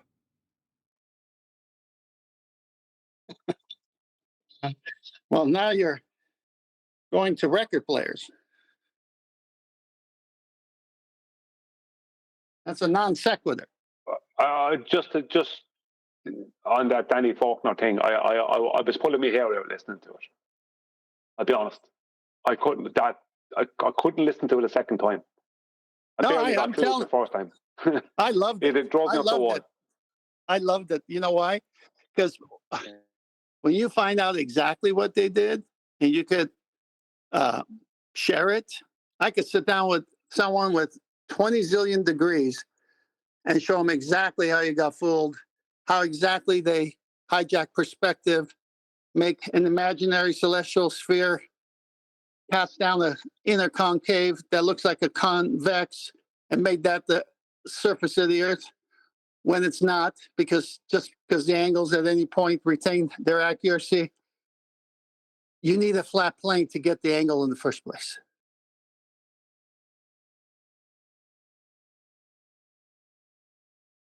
It's all well and good to tear it apart in the aftermath. But what I'm saying here is if Danny Faulkner would come in here right now, you got to understand people, their average attention span is about 15 seconds at best, right? And you got Danny in here, and as soon as he says spherical triangle, deal him a death blow. Just kill him. Stop right there. Now, in the aftermath, if you want to go ahead and play it on a show or something, you know, the whole field, then that's fine. I'm not saying that's not it. But in that moment, chop his head off right there. And don't leave. I agree. He couldn't do it because refracted was Nathan's pet, and he was dealing with the PhD, Danny Faulkner. I don't know why they didn't just attack the spherical triangle that he mentioned. No, I agree. I agree with QE. I know why. Hang on, let me say this. I agree with QE that if it's Danny Faulkner initially coming in saying that, chop his head off because it's wrong. But we, on this after show, I'm just trying to share how I ascertain they make up this nonsense from their own books. What happened there was refracted, and this is from his own mouth, so this is not me saying it behind his back. Refracted has a tendency to have a conversation with borders because he has empathy for them. And he was trying to have a conversation with Danny Faulkner, but Danny Faulkner was getting away with murder in the process and begging the question 20 times over. Every time one of them begs the question and you don't pull them on it or you miss it, that's them having a smirk at you and their audience laughing at you. That's what that is. That's correct. Faulkner got away with that because Refracted was trying to have a conversation with him. He wasn't debating Faulkner and pulling him on every point he should have been pulling him on. He was having a conversation with him. That's the difference. Yeah, thank God Adam came in. What Adam did was so brilliant, so good. You know, I got lunch and a meeting, so I'm going to call it an end. Did I tell you, Tent, that I didn't know that it was Danny Faulkner? And neither did Adam? I think you told me that.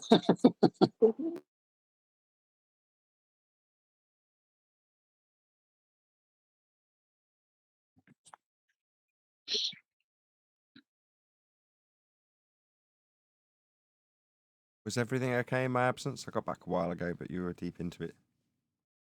Yeah, everything was fine. Tent and QE went at it a little bit.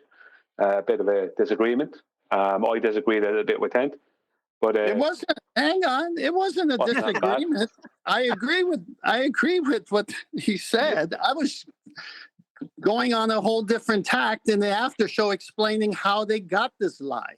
That's not a disagreement. We didn't get it. Can you explain it again? Did I tell you I didn't know it was Danny Faulkner on the call? You should play it again. I can't remember exactly what he said. You should Play it again, Nathan. You play it again. I played it first time. I don't have it to play it again. I'm folding shirts. Okay, give me a minute.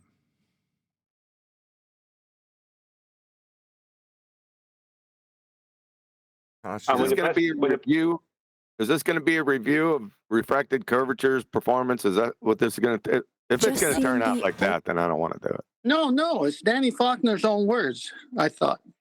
We're just going to focus on Danny. I don't normally do an introduction to these videos, but in the case of Danny Faulkner versus refracted curvature, Faulkner, would you say it's fair to say that this discussion should solely be about measurement when you're talking about the shape of something? I just dropped in a minute or so ago, so I don't know what you've been talking about. If you're going to discuss the shape of Earth, it should only be about measurement. No, just to be for clarity.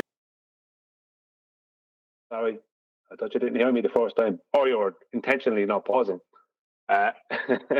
which you could do. Danny says he was asked a question, and his answer was something that had nothing to do with the question. No one asked you when you came in, Danny. You were asked a straight question. You didn't answer it. Or you answered something, but it wasn't the question you were asked. Thank you.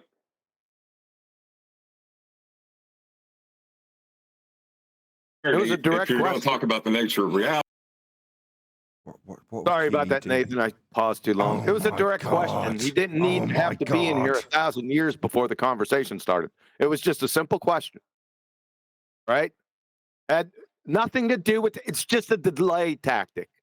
That's all. I'm an idiot. Delay tactic. I edited this video down from about 30 minutes to 13 by just taking out the silences. I'm not even joking. That is, go listen to the original. This section that's 13 minutes long on the edited video is 30 minutes in length. You have to bring in other aspects like science and things of that nature. But as far as shape goes, measurement kind of dictates that. Do you agree to that statement? No. I'm sorry, my daughter hit the button. Danny, did you say that you disagree that measurement dictates shape? Yes. Could you expand upon that, please? Shape can be determined by a qualitative assessment. Something can look, you can look at it and get a sense of what shape it has. Measurement would only give you ideas of dimensions of the object. Absolutely. But to transmit the information of that qualitative assessment, you need measurement, don't you? No. Then how will you describe something without it? Pause a second, Nathan. I don't even believe I'm shape hearing something right now. This is a guy with a PhD. I'm sorry, Brian. I don't mean to cut you off, man, but I got to rant. Are you seriously going to sit here and tell fractal curvature that to measure something, you're not going to actually get the dimensionality that you need? You have to look at it. Are you serious, man? Well, yeah, you eyeball it. Chocolate, that's exactly how they made up spherical triangles. They just looked at the sky and they said, oh, it looks like a dome. 0 to 90 to 180. So, yeah, it looks curved. Except in celestial navigation, if you hang a plumb bob on terra firma, land, you're not at the ocean with the mariner sextant, you just hang a plumb bob to a protractor, sight a star, you get your co-altitude immediately. Your zenith in relationship to horizontal in the sky. And if you are a mariner at sea, where you can't do that with a plumb bob because the boat is tossing and turning, you use the horizon and get your elevation angle. Then you go to the second step, subtract that from 90, which gives you the co-altitude that the guy on land got in one step. When you put those two together, Brian has said this, I've shown it, you create a box with 490s. The sky may look curved, but it's not curved. That's your perspective. What I was going to say is, like, well, never mind. Danny Faulkner said that you can get I can't remember his exact words because it's gone past a bit far now, but he said that you can get the gist of what something is by looking at it. So when you look at Earth, Danny, do you observe a ball or a flat plane? Because I know what everyone else observes, Danny. It's not any globe. So yeah, you sure can. You can get a feel of what something is by just looking at it. Yeah, absolutely. Especially from airplanes and stuff like that. Oh, come on. Second grade retard stuff, man. He's supposed to be a professional astronomer. This is down in juvenile patheticville. Come on. Hello, McFly.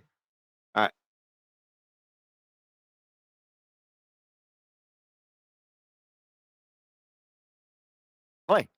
At the top of my kitchen table at home, but I couldn't tell you what the dimensions are. I agree 100%. Yes, you can.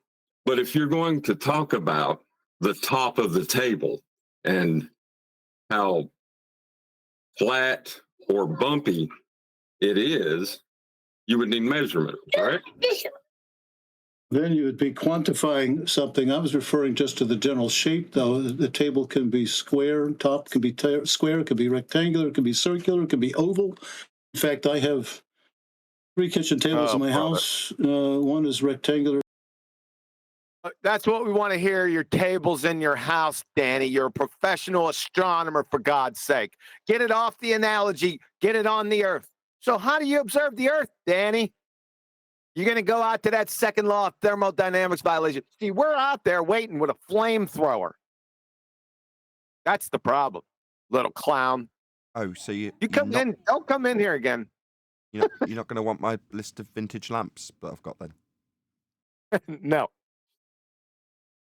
Top, one's a circular top, and one is... Is that someone else? Go ahead.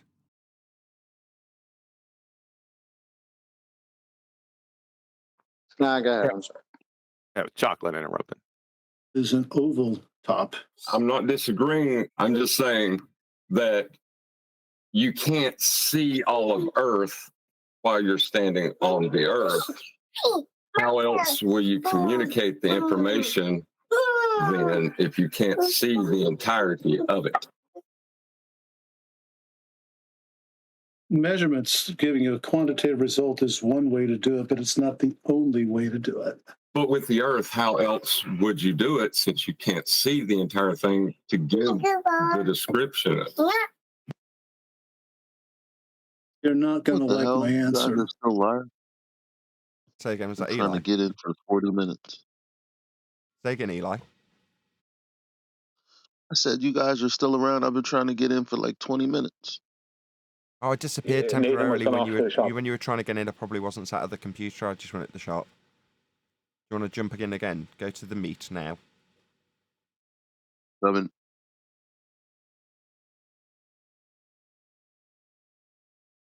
Hope he does, because he's holding things up.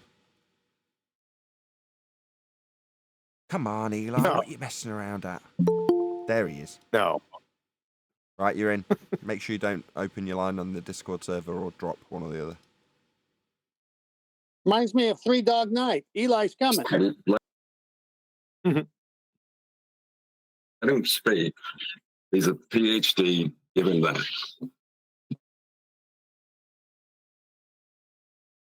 That was what the reason that makes no sense in the context is because there was a massive like minute and a half silence, right? And then somebody, I think it was Neil, interrupted and was like, "Where's your answer?" or something like that, and refractive curvature jumps in and goes, "Look, he's a PhD. Give him that. In other words, give him as much time as he wants."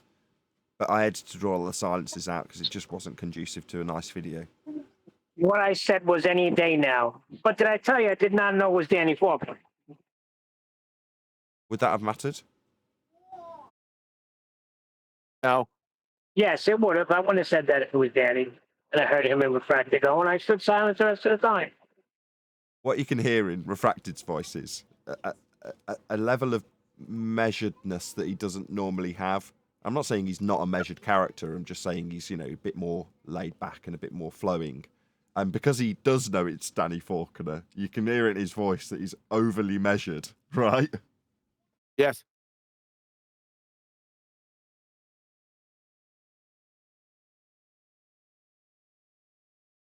This is the silence playing, I believe. I did leave a small silence in.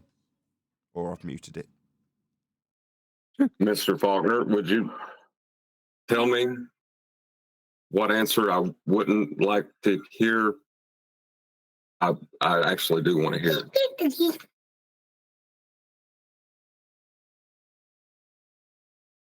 The shadow of an eclipse of the moon is always circular. Again, you're not going to accept that answer, but that is a very qualitative assessment. Okay, yeah, I like that one. That's a good one, right? Because we're going to apply the our understanding of the celestial sphere to derive the angles. Yeah, Brian. The Earth. Brian, yeah, pause. This is Brian, right? Begging the question right away.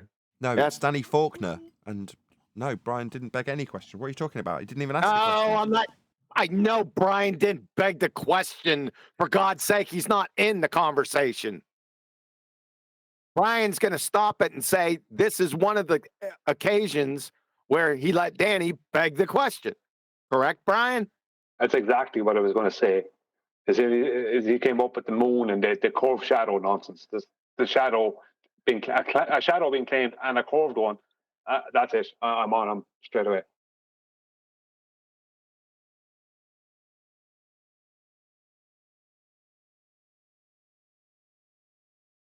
Should I play again? Between the sun and the moon to get a shadow, correct? Yes. Do you know how the celestial sphere was created? Yes. Would you agree that it is observation and measurement created the celestial sphere? Not so much measurement as it is just what we observe in the sky. We don't observe below the horizon. No one going to say anything about that? It's not the measurement. It's just the observation. No one going to say anything. I do have something to say. When Danny Faulkner said yes, when Refracted didn't put him on begging the question, and then he asked him, do you know how the celestial sphere, which is begging the question for him, was measured? And Danny Faulkner says yes. He just left him off of that. He should have asked him, how was it then? That's what I want. If we're going to go down that road. Well, I'm sorry, man. This is just driving me insane. Because it's like you got a PhD sitting here telling you that, all right, I've got, 30 feet away on a table, I've got a box. Now, standing here from 30 feet away looking at it, I know more about the box from 30 feet away looking at it than I do if I go to the box and measure it. This is what I'm hearing, and this is psychotic. Sorry, ran over.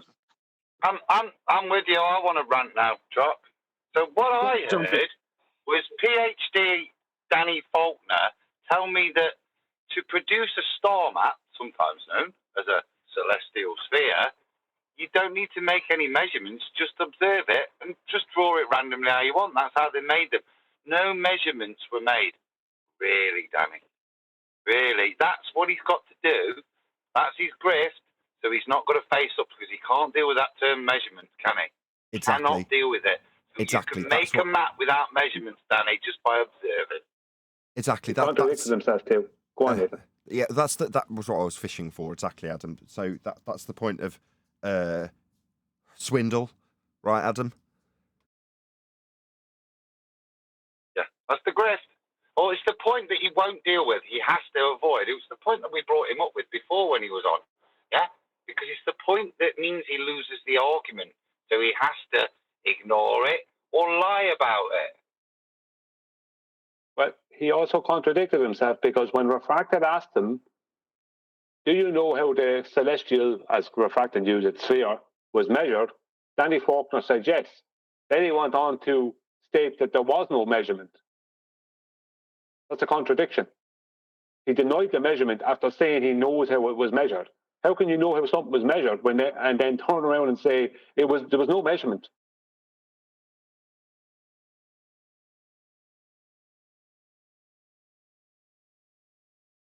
Don't need to measure, do you? You just get a ball, Brian, and a felt tip pen and put some dots on it and observe what the sky looks like and put the dots on in.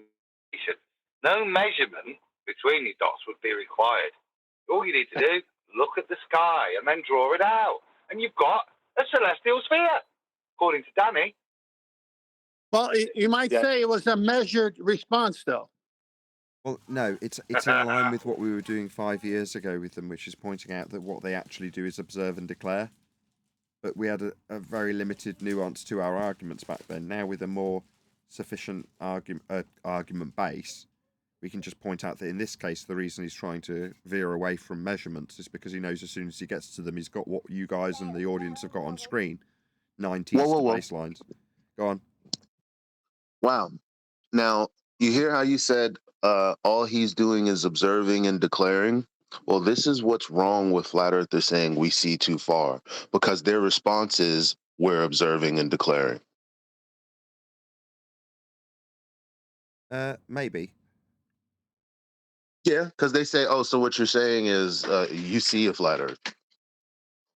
You don't need to measure anything. And we're like, no. But other flat earthers are like, yeah.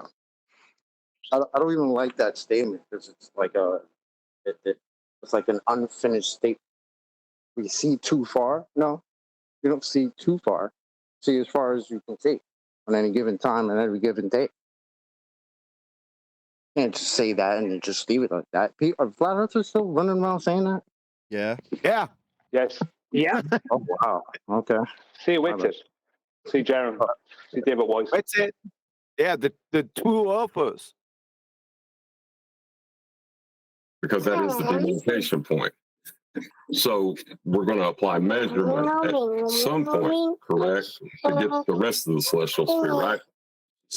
Not necessarily. I mean, measurements can be used, but the qualitative assessment is that the sky that we do see above the horizon appears to be a hemisphere, and objects obviously rise and set, and so the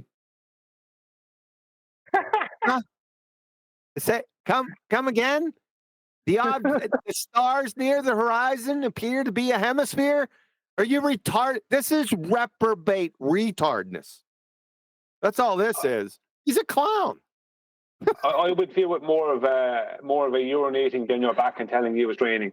That's how I view. I view it him trying to outsmart you. Outsmart? Trying to be smart. That's how I view it. Outsmart with that statement. No. Well, really? if he can get the flat earther to accept what he says, then he did outsmart them in his head, in his mind. Yeah, if he can. I'm just talking about his tactics, not about his intellect. What That's he's not a attempting to tactic. do is get John to accept that you don't need any measurements to just get to the conclusion that we're on a ball. That's basically the premise of his argument. It's crazy because whenever they talk to any of you guys, like it's like, you know, some sort of UK knife fight. This is so brutal. But I just listened to the two Ball Busters live streams with the Boy Wonder, Boy Zero, whatever his name is. And there's nothing there for me to go, oh man, great, you got him. Like literally nothing. The moment you hear John open his mouth, it's a question that if it's answered directly is devastating. Why can't they do that? Nathan, can you play? Good point. Nathan, can you play that part where you said you see a hemisphere?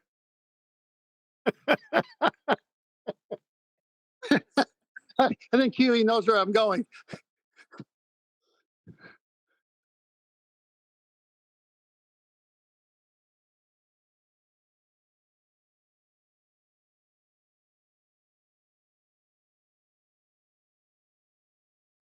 I take it you want me to play.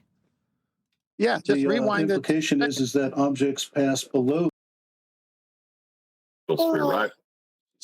Not necessarily. I mean, measurements can be used, but the qualitative assessment is that the sky that we do see above the horizon appears to be a hemisphere, and objects obviously rise. Exactly what I was trying to say before. Exactly what everyone on this panel knows backwards and forwards. 0 to 90 to 180. It's my perspective view. Looks like a protractor. And when I see it above the horizon, it's arced. You see where he's taking people? To the sky, not the earth. What he's doing is a common tactic used by people like him. I won't say who those people are. They speak very calmly, without any raising or lowering of their voice, without using swear words, this, that, and the other thing. And they treat you like a piece of dirt. And they have nothing but contempt for you and attempt to outsmart you by trying to either gaslight you into going along with their complete nonsense, or just you agreeing with their nonsense. That's what Danny is. That's exactly what that guy is. He is an absolute, total and utter lowlife.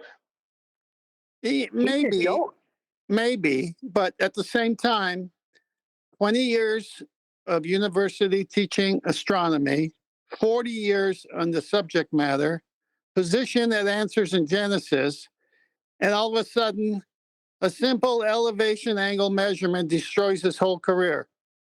He can't handle it. So you're saying pride? Of course. No, or saying retardedness.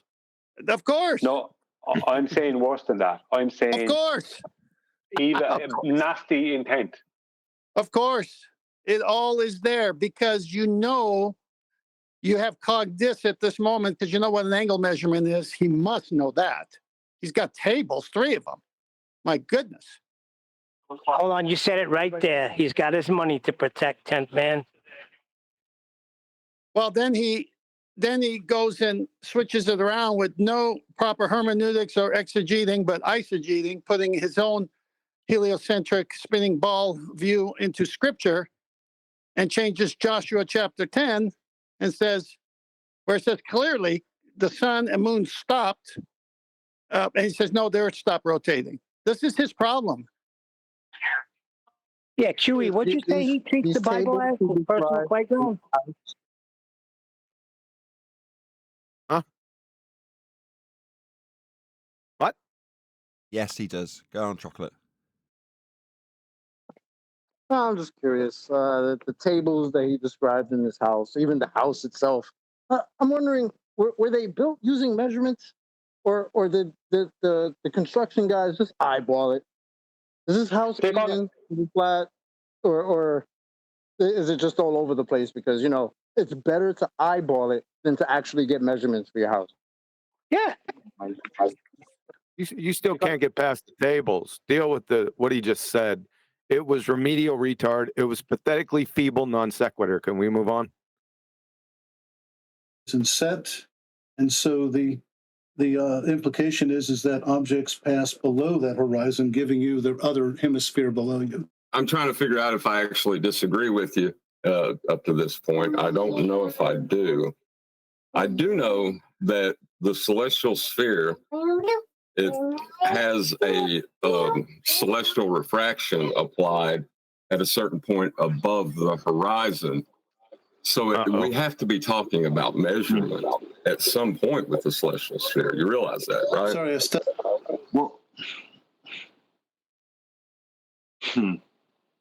Yeah, he shouldn't have gave him that. What, the stars moving below the horizon when extrapolating out the antipodal celestial sphere model? Who's got their mic wide open? No. Celestial refraction. One of you's got your mic wide open. Which bit? Sorry, I didn't catch that. John gave him celestial refraction. Oh, okay. Stepped out of the office for a moment. What would you repeat that?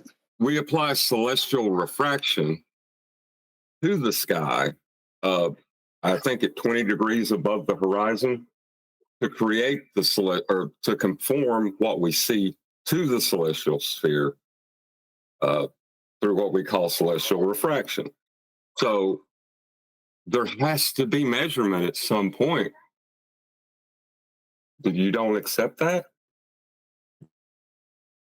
We certainly can quantify these things. However, celestial atmospheric refraction is minimal. It's about a half degree at the astronomical horizon, and at 20 degrees. There's no such thing. Yeah. Oh, go ahead. Well, John gave it to him, so you got to So, how do you know it's half a degree at the horizon? Would you not have to measure that? Yeah, that's where John's going with this, but he's already given him the terrestrial refraction with respect to the celestial sphere. That's John's objection, Quantum Eraser's objection. I'm finding it hard. I'm tuning out. I can't find it hard to listen to the video. I'm trying to definitely tune out from what John is saying because I don't want to be angry at John. But Danny, atmospheric refraction. Danny is urinating down your back and telling you it's raining. Do you want someone to do that to you? Because that's what they're doing. That's what he's doing at that point. When you agree with that, and just go yeah, and go along with it. That's what he's doing to you. Guess what happens? Guess what happens when I turn around and I catch him doing it? Time you get up to 20 degrees, it's extremely small, much too small for the eye to actually see. Right, but it is a variant that is. Uh-oh. Did you hear him say that? No, she shouldn't even gone here, but, 20 degrees after that, it's so small, it doesn't affect anything. Perfect. So we'll do 20 degrees, no refraction, so small, Earth is flat. Is applied. No. What's the correction not affecting? What the correction's so small we don't have to worry about how it affects the what? The measurement. Angle. Yeah, the angle we're measuring. Guys, just duplicitous liar. Yeah. Right. And as the site reduction tables state, the eyeball is always on sea level and there is no refraction corrections, which means flat. Hold on. Refraction correction, the thing that he's claiming doesn't happen, which is a measurement. Exactly, Adam. The whole point of this discussion point, at this juncture, is refracted, taking him to the claim that there's no need for a measurement because he knows he's busted as soon as he uses one because it'll require a flat Earth. But then we're in this bit where we're talking about the very limited amount of celestial refraction that we need to account for. It's only, a little bit of a degree? Well, how do you know it's only a little bit of a degree? Because of the measurement that you're saying we don't need. That's where refracted's taking him. So he's giving him things that he perhaps shouldn't because he's taking him somewhere he wants him, which is to say, no, we do need measurement. Now he's got him there. Right, Adam? Yeah. This is a good lead, isn't it? And Danny's giving him everything he wants. But what I'm pointing out, I'm not criticising him because he's doing a good job. It's listening to the lies and what Danny's admitting. Very telling if you listen to his sentence and figure which bits of the full sentence he misses out and why. I'd have to say, though, Adam, that I'd have to say different a little bit. Even though refracted is bringing them to where you want to bring them, at what cost is what I would say.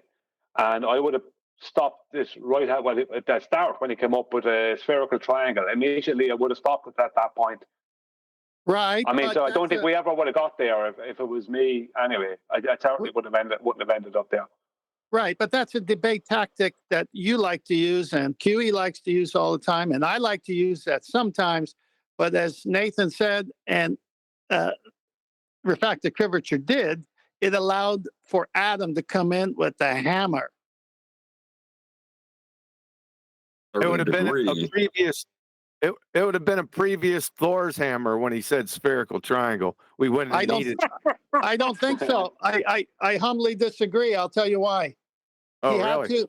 Yeah, I'll tell you why. Because Danny is being recorded and he's on the record, and then Adam would have never had that recorded to say what he said. And when we get to Adam's part, that was Thor's hammer, 10 to the minus 17 Thor hammer. Yeah, mine would have been 10 to the plus 17 Tor hammer. God. You didn't answer it. Sorry, That ninth was a good graders. one. Hello. At which point it is no longer necessary to make what we observe conform to the celestial sphere. Atmospheric refraction is minimal. It was not really considered until fairly recent times. The celestial sphere is a concept that goes back more than 2,000 years, and I don't believe refraction. Yeah, that's attempting to do. Yeah, that's what he's right, attempting. Danny. What he's doing here. Sorry. What he's doing here is he's trying to. Oh, the globe is thousands of years old by coming up with this celestial sphere that John gave him. Right, the celestial dome, the ephemeris, might be old, but the use of the celestial sphere is a begging the question fallacy. But there's a second point here. 1 second. He said, oh, this refraction thing is only very recent. Yes, Danny, it is. It is very recent because, and who put it in there?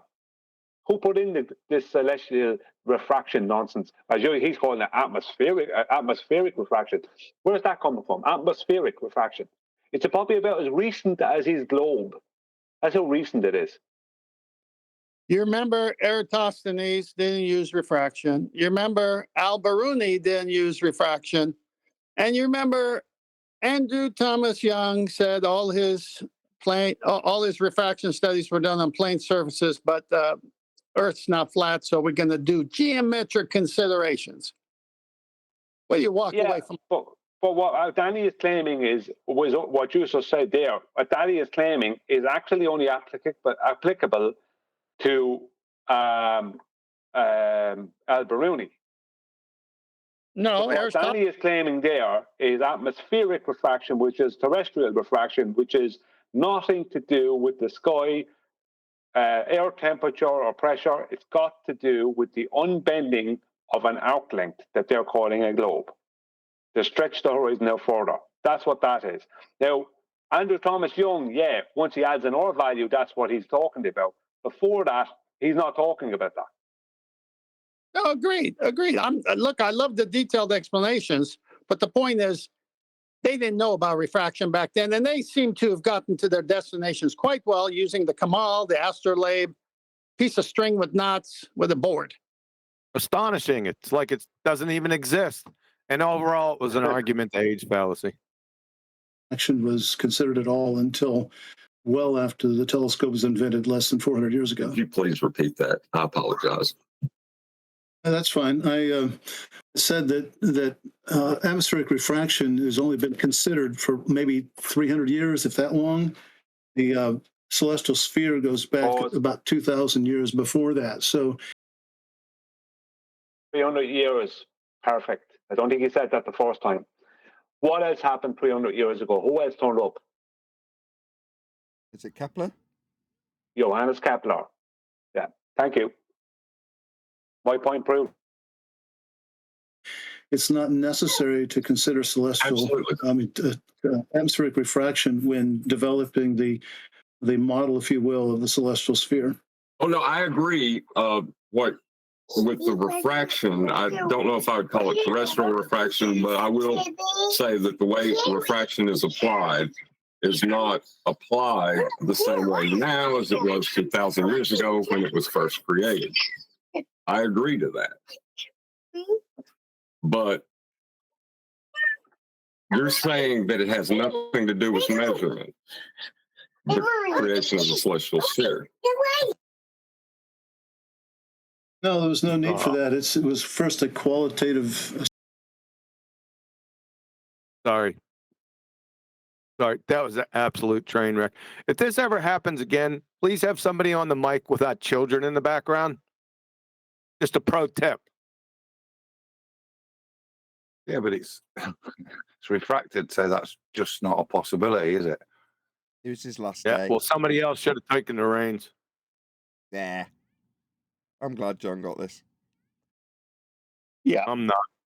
He's got 6 kids. I Give him would a break. rather he didn't either, because he wasn't debating him; he was having a conversation. Someone should have debated Danny. No, that's good if we can set it up that way. But what we got out of this with the child noise in the background was pure gold. Look where he's about to go. Then we get to Adam's destruction. The creation of the celestial sphere. Nathan, can I ask a question? No, there was no need for that. It was first. Yeah, of course you can. Sure. Go ahead. There is a guy in chat. He wants to explain the globe, and I said to him that I will give him opportunity, that I will introduce him. He wants to present the globe proofs. Is it Danny Faulkner? It's Illes. Well, no, we're not going to interrupt this until we're done. Then maybe this guy. Come on. Okay. I'm only okay. Okay. Well, what's the guy's name? Illes. What is the? He was the guy who was talking to us earlier. The guy I put. Okay. I put the same thing to 4 times. Closed question. Couldn't answer. About 90. Remember? Oh, okay. I was not here. Sorry. I That's all thought right. that he is. Oh, okay. First, a qualitative assessment of what the cosmology could be, and then later on there were measurements built upon top of that. To have Hipparchus 2,200 years ago, he wasn't the first. There are people before him who were making measurements of stellar positions as well as the positions of the sun, the moon, and the planets. Hold on. Just Bill, can you pop yourself on mute? Oh, sorry, I didn't realize it. Okay, go ahead, Brian. Yeah, he's now talking about 2,200 years ago in Hipparchus and measurements. I thought measurements weren't part of anything, Danny. So now he's appealing to measurements from 2,200 years ago, and a guy called Hipparchus. That's because 2,200 years ago, they didn't eat on tables. They sat on the ground. The quantitative assessment comes in, but it's built upon the model of the celestial sphere, which originally the model didn't require any kind of computation or measurements, just a qualitative assessment of what we see in the sky. That's horseshit. That's bunk, Danny. That you don't know what a model is. Is this a scientific model? No, it's just a conceptual one-way model. It just exists in a guy's mind 2,000 years ago. It wasn't being used, had no application. He just stared up at the sky and envisaged this model. What's wrong with you, QE? That's perfectly reasonable. What measurements was Hipparchus making then? None, he's just looking at it. What's your problem?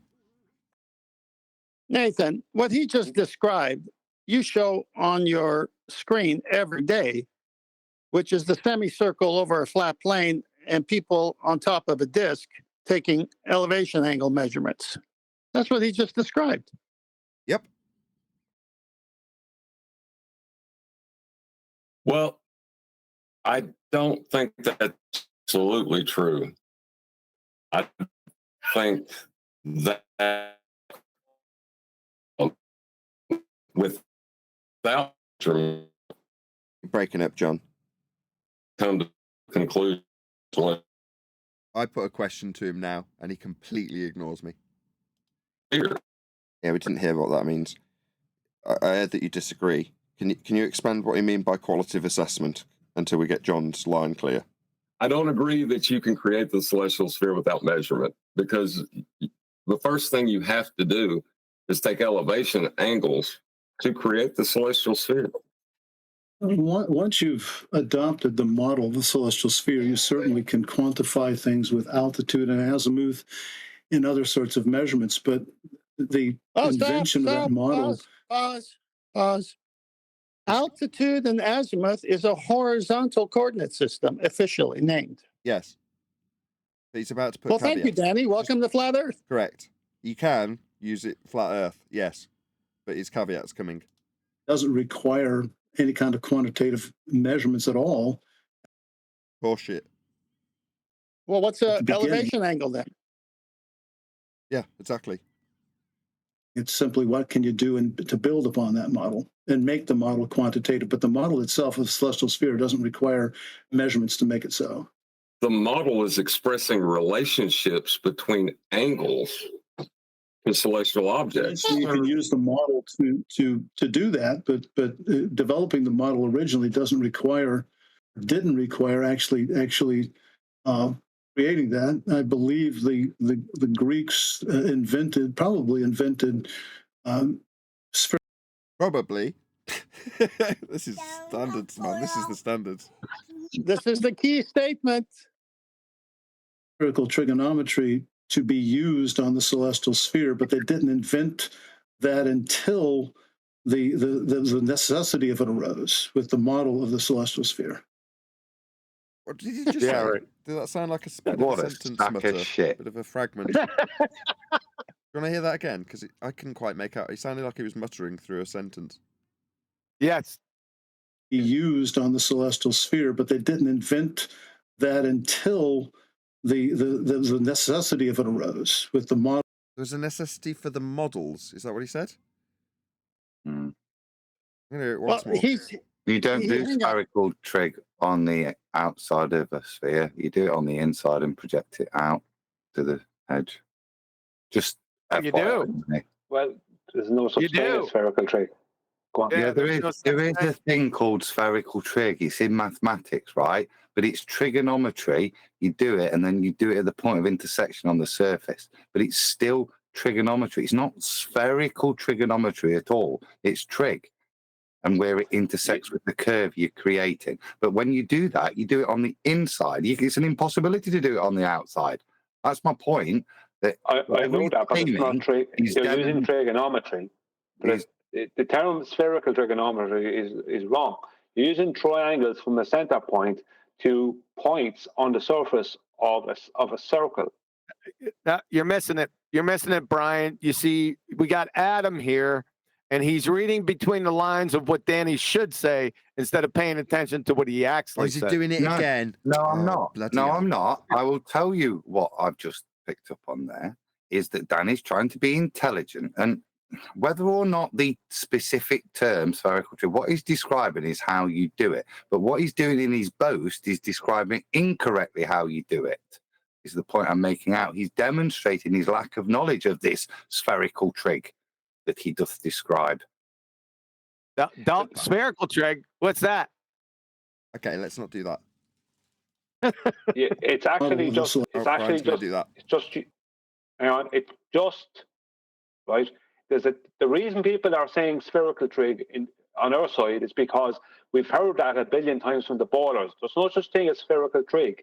It's just Euclidean geometry, and it's not even Euclidean. It's just normal everyday planar geometry that's used. That's what Adam is describing there. Just the name, the term is wrong.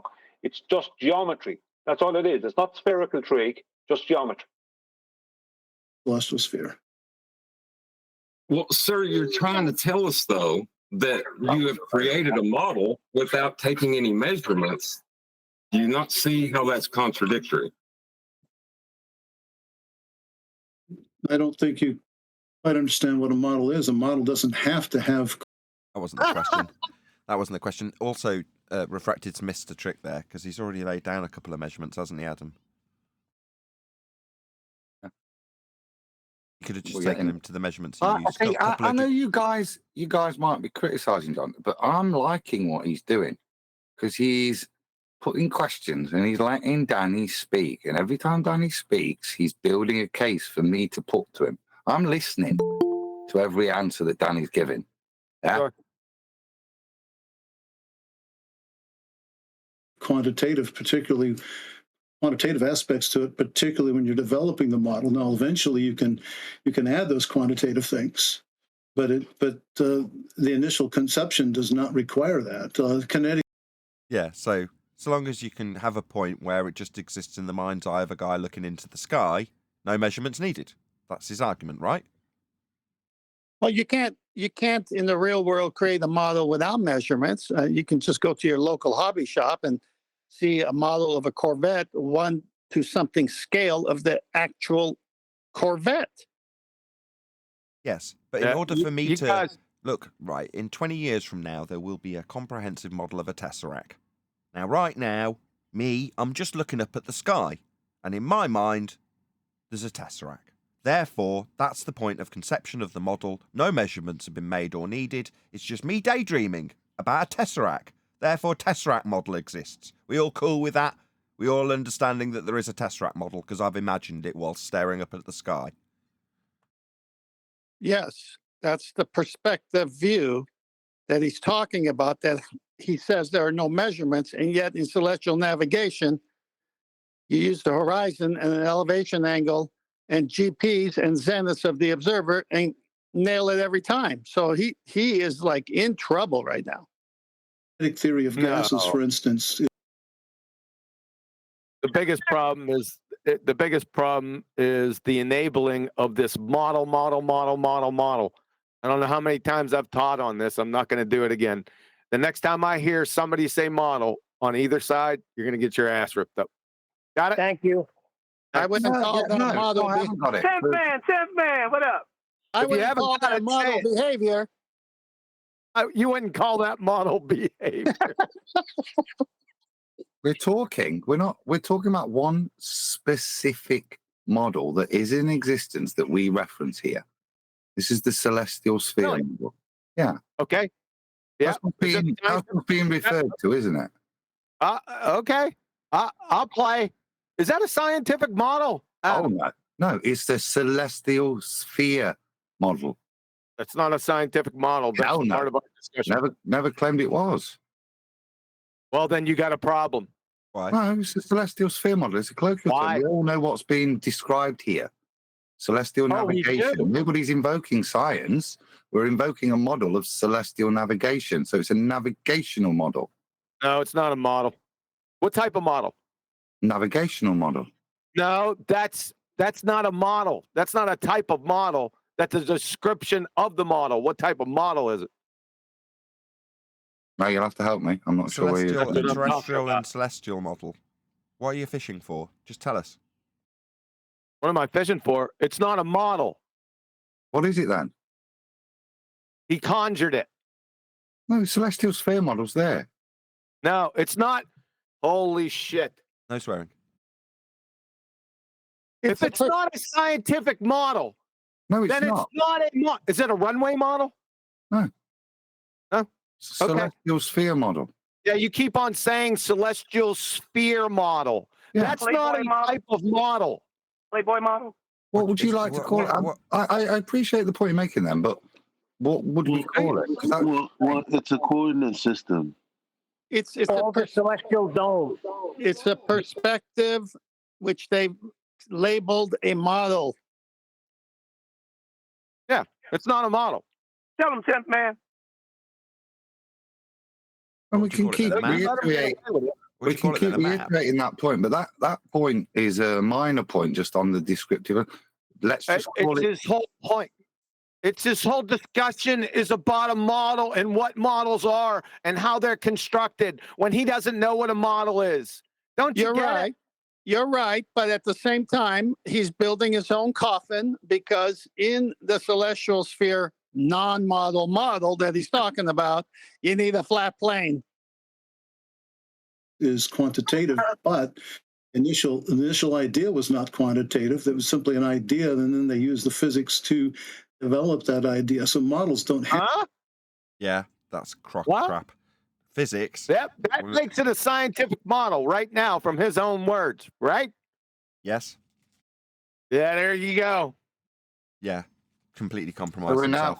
now we're not talking about celestial navigation. He's just gone into la la. It's more subtle than that. Stop. Hello, stop. No, it's more subtle than that. The question on the table is about whether or not measurements are required. And what he's done is now shimmied in this idea of the qualification for this conceptual model, me looking up in the sky, imagining a tesseract, as being now qualified by cause and effect reasoning with physics. That's what he's done. So again, he's given a disjointed answer that subtly takes it away from the measuring of stuff that's being asked about. That's what he's subtly done there. Now, he's also dropped in a word that he hopes, I assume, having listened to plenty of the show, he's been in the panel listening to what we do, so I know he listens. So saying physics at this point is a word that he hopes will take the conversation in a different direction, away from the awkward truth of the measurement of Earth. That's why he's done that. I have to have a little bit of a different tangent, pun intended, to you, Nathan. No, when he uses the word sphere, or refracted uses the word sphere, that's begging the question. There can't be a celestial sphere model because we don't have a sphere to make a model out of, number one. Number two is he said physics.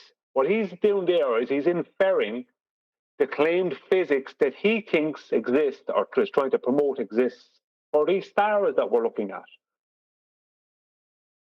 Yeah, that's my Soil point. in the sky and whatever else. Yeah, that's my point. That's my point. Hold on, let me just reiterate my point. Where refracted's taking him is we have to take measurements to create this quote-unquote model. And where he's taking it is we've got a conceptualization of a model which is satisfactory pre-measurement. But then we insert science. Physics, he said. Yeah, well, that's what they've been doing all along, hijacking the real science with pseudoscience. We say it on all other subject matters. And even though Brian said he's on a tangent as a pun, I'll keep my comment very plain, my pun. Anytime they want to refer to the celestial sphere, model or otherwise, in their own books, you need a 180-degree straight angle baseline. It is never going to work with another globe underneath that phony globe of the celestial sphere. That's just a perspective view of 0 to 90 back to 180 of what the sun does every day and the stars do, from the horizon to high noon to back to, let's just say, sunset. So the whole point is, if you're going to reify that into a model, well, then you're going to need measurements. You're going to need a bunch of stuff, or else it's just a perspective view of what the luminaries do.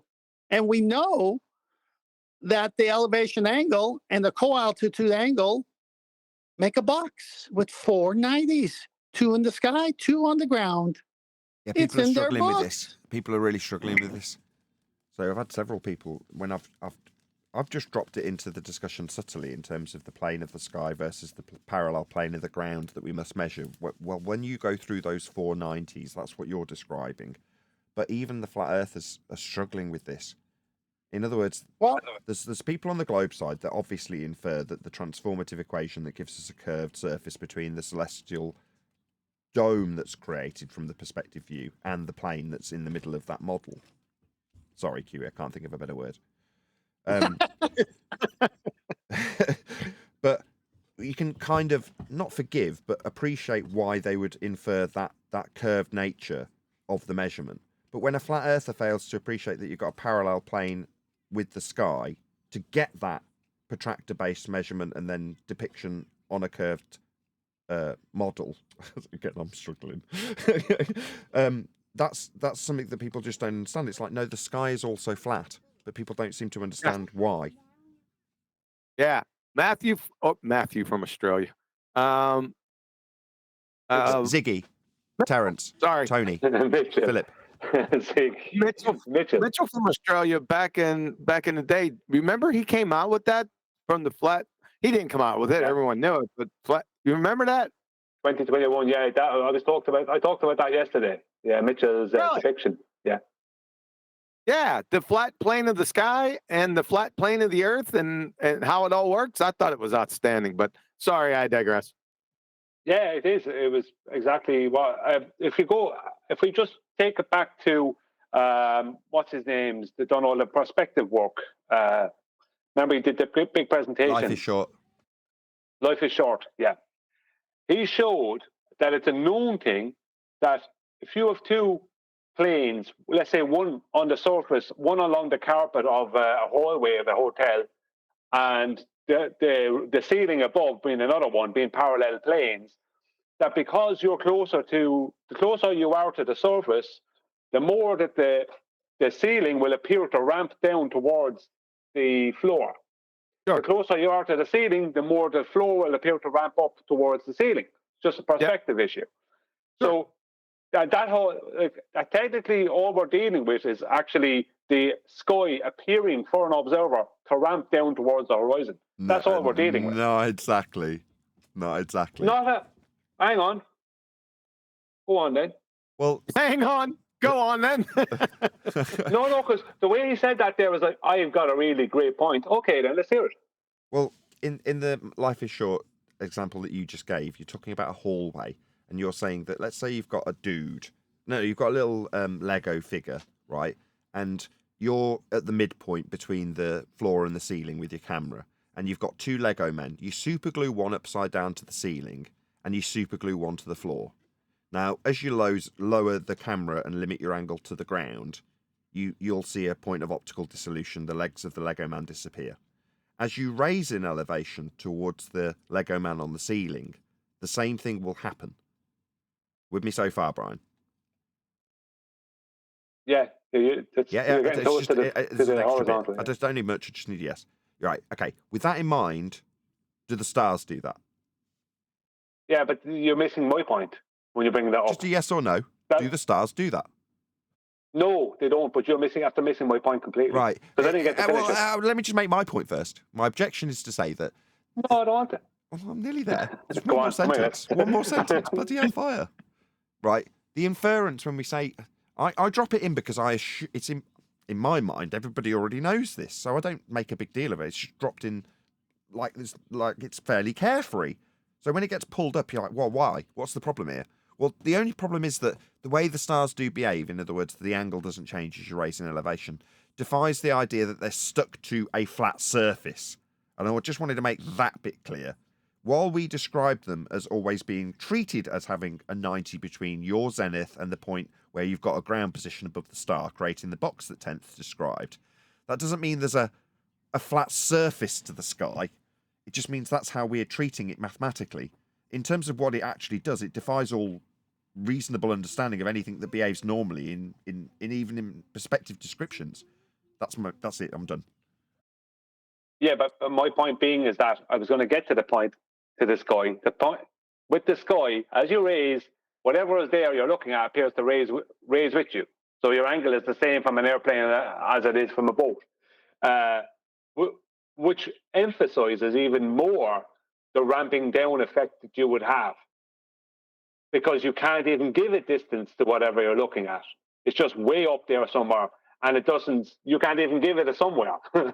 Do you know what I mean? Exactly. That was my point. Exactly. Yes. So to describe the contrast when you raise up, akin to Life is Short's description in the hallway, it doesn't quite tally with the sky, is my only objection. But in terms of what we actually do... It does, from a perspective point of view. I mean, you can't claim the sky is a solid flat plane, but from a perspective point of view, it does. The point is, the ramping down is so severe with the sky that it fits... look, I'm only going to end up, forget it. Well, I'm going to end up in not knowing why I don't like objecting to it and why I don't feel comfortable with what's being said in terms of the description of the perspective view. When I go to great extents to describe a Zorb ball or a protractor wrapped around your position and you're plotting out the stars, that's a very ipso facto way of describing what's occurring. But as soon as you get into actual descriptions beyond tenths, well, the box that you actually do form when you take this angle measurement, get your co-altitude, etc., that is ipso facto. It's a statement of truth in terms of what's done. But then when you take it one step further and start describing a plane of the sky, for me, I shift a little bit uncomfortably. I don't know why. Yeah, I understand that. It's because, just 1 second, Tenth, and I'll be quick and leave you go, just because he's referring to me. I understand that. But from the observer's point of view, they're just looking at a perspective view of the sky as a horizontal plane. Go on. Fine. Okay. Nathan, I posted the picture in Master B, so any flat earthers confused will be unconfused immediately. Tell me when you have it up for people to view.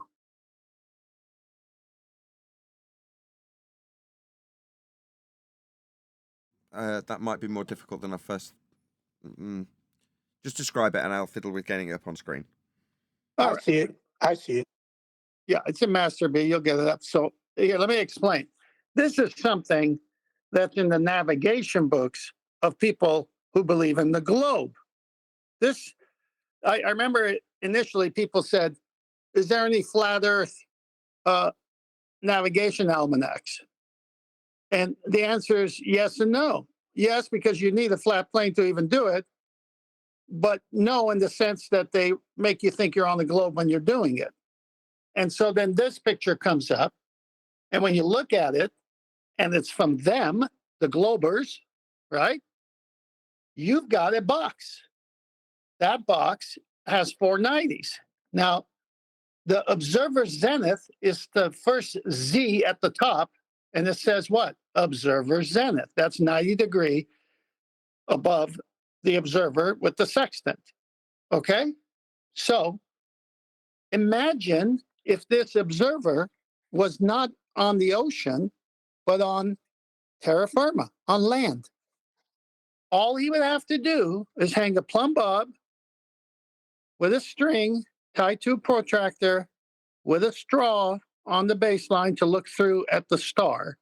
And he would create that vertical and the co-altitude, which is a horizontal line in the sky.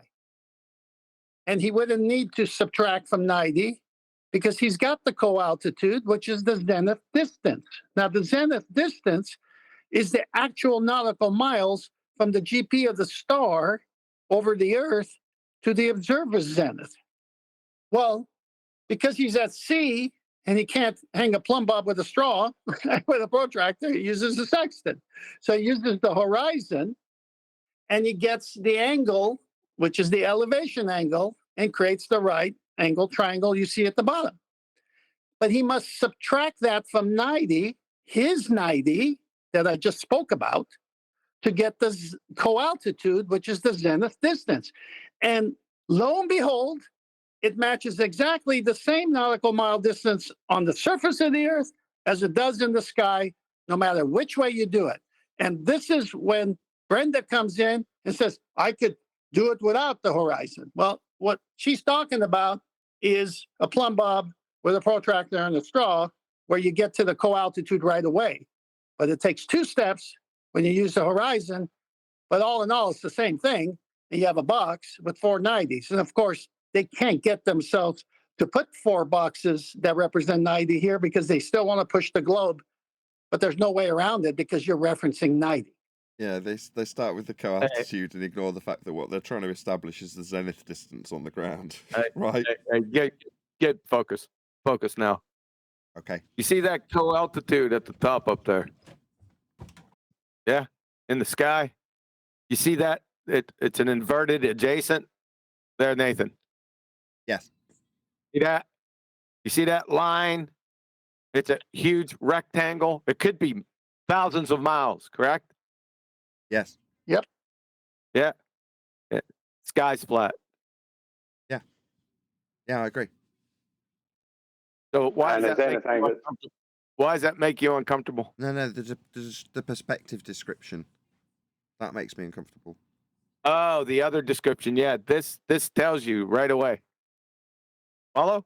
Yeah, the sky's flat. I have no objection to saying that. It's the description of a perspective view of a flat planar sky. And when describing it that way, it kind of, to me, suggests there's an inference of a roof, a flat plane roof. And then you've got some sort but of... it's a special roof. It is special, but it's special in You know terms of what? how it doesn't comport with our perspective description from Life is Short. That was my point earlier. I won't reiterate it again. But it does. You I just love take you away the guys. solidity of the ceiling. Sorry, Dios. Yeah. I mean, I love you guys because I love the specificities I love and how you you too, D. solidify. Oh, thank you for that. How you? I'm serious. I'm being so ingenuous. Huh? I'm being so ingenuous. I got another point. I'm sorry, D-Rose. I got another point. Good. Yeah. So the reason why you raise an elevation, get ready, Brian. The reason why you get the same angle from being on the Earth as opposed to at a higher elevation. Do you know why that is? That they're always the same angle?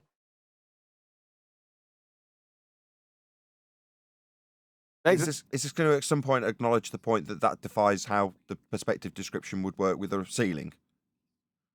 Because the Earth's flat. Yeah, because I get that, but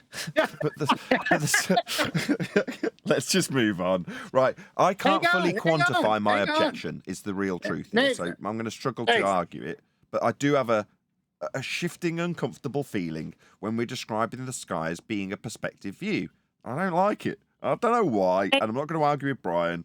So that's the end of it. Nathan, calm down, please. I'm not uncalm. Do you think I am a hysterical woman? What are you talking about? Hang on. There's more to this. There's more to this picture. You're going to need it for debating. Let me go on, please. What is the zenith distance? No matter which way you do it, it's the same number. What is it? It's the very last thing at the bottom, top right writing. It says what? 1,800 nautical miles zenith distance. You see that, right? Yeah. Okay.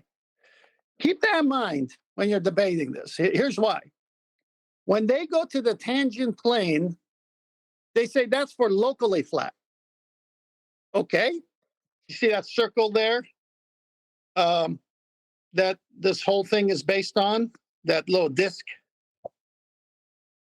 Yeah, you see that? I know where you're going. Yes. Okay. Well, guess what? If it's locally flat and at 12 feet high on your sailboat, the horizon's just over 4 miles away, how in the world are you getting this 1,800 nautical miles all flat? Because it's flat. Yeah, because it blows right through all the jack stuff they say about refraction. Doesn't matter what's happening 20 degrees, 15 degrees above the horizon with the water temperature and the air temperature and things look kind of, it doesn't matter. This is 1,800 nautical miles all flat. Yeah. Is Adam still here? Possibly. Okay. That's, Yeah. imagine doing. Sharing screen. It's him Oh, sharing. I'm sorry, Ted. I thought you were done. Well, almost. So when you see that this is from their books, and money was well spent to find this one, and the Waller saw this back in the day, 4 years ago, right? Shh, don't say 90. Remember that? Chocolate. Happened today. Did you listen? It happened today. So if you go to the bottom of this picture where the star is, it's representing its GP, the sub point, it says 90, but doesn't show the box. Well, we know the symbol for 90 is a box. The height of deception, unintended, is immense.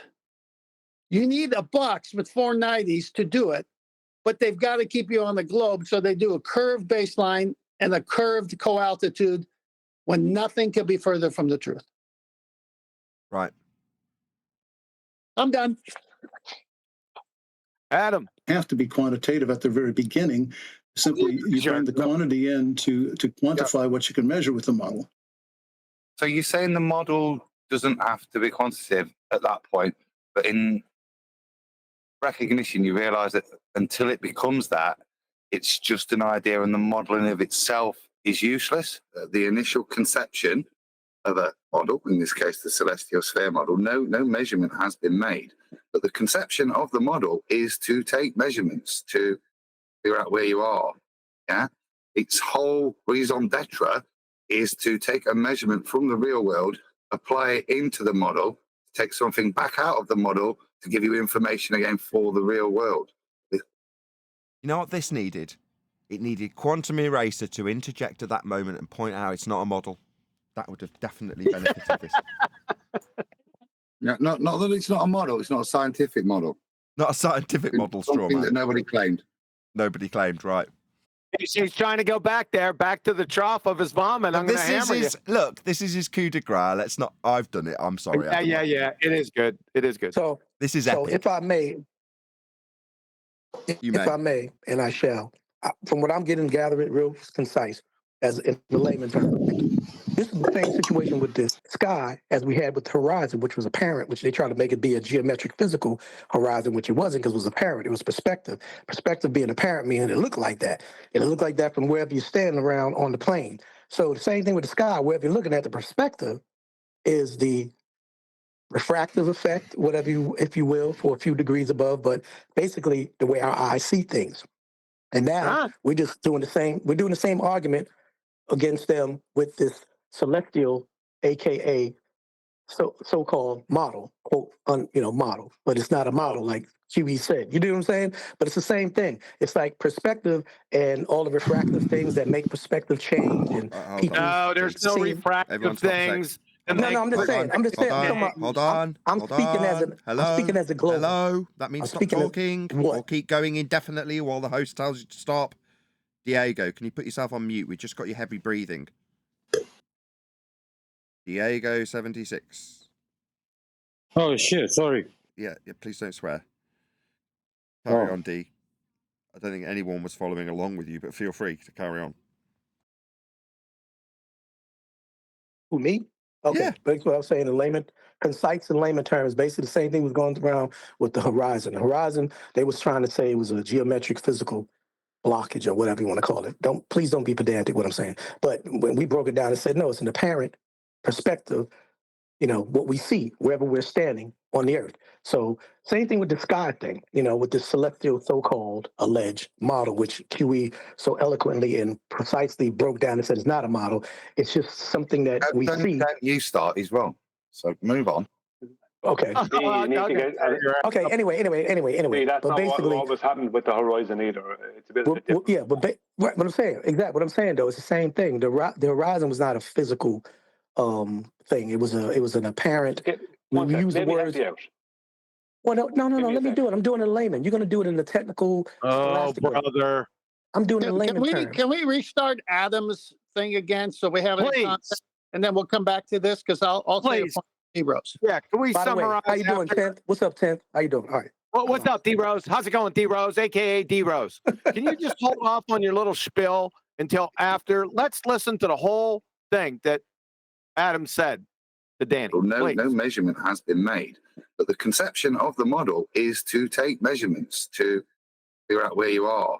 Yeah, its whole raison d'etre is to take a measurement from the real world, apply it into the model, take something back out of the model to give you information again for the real world.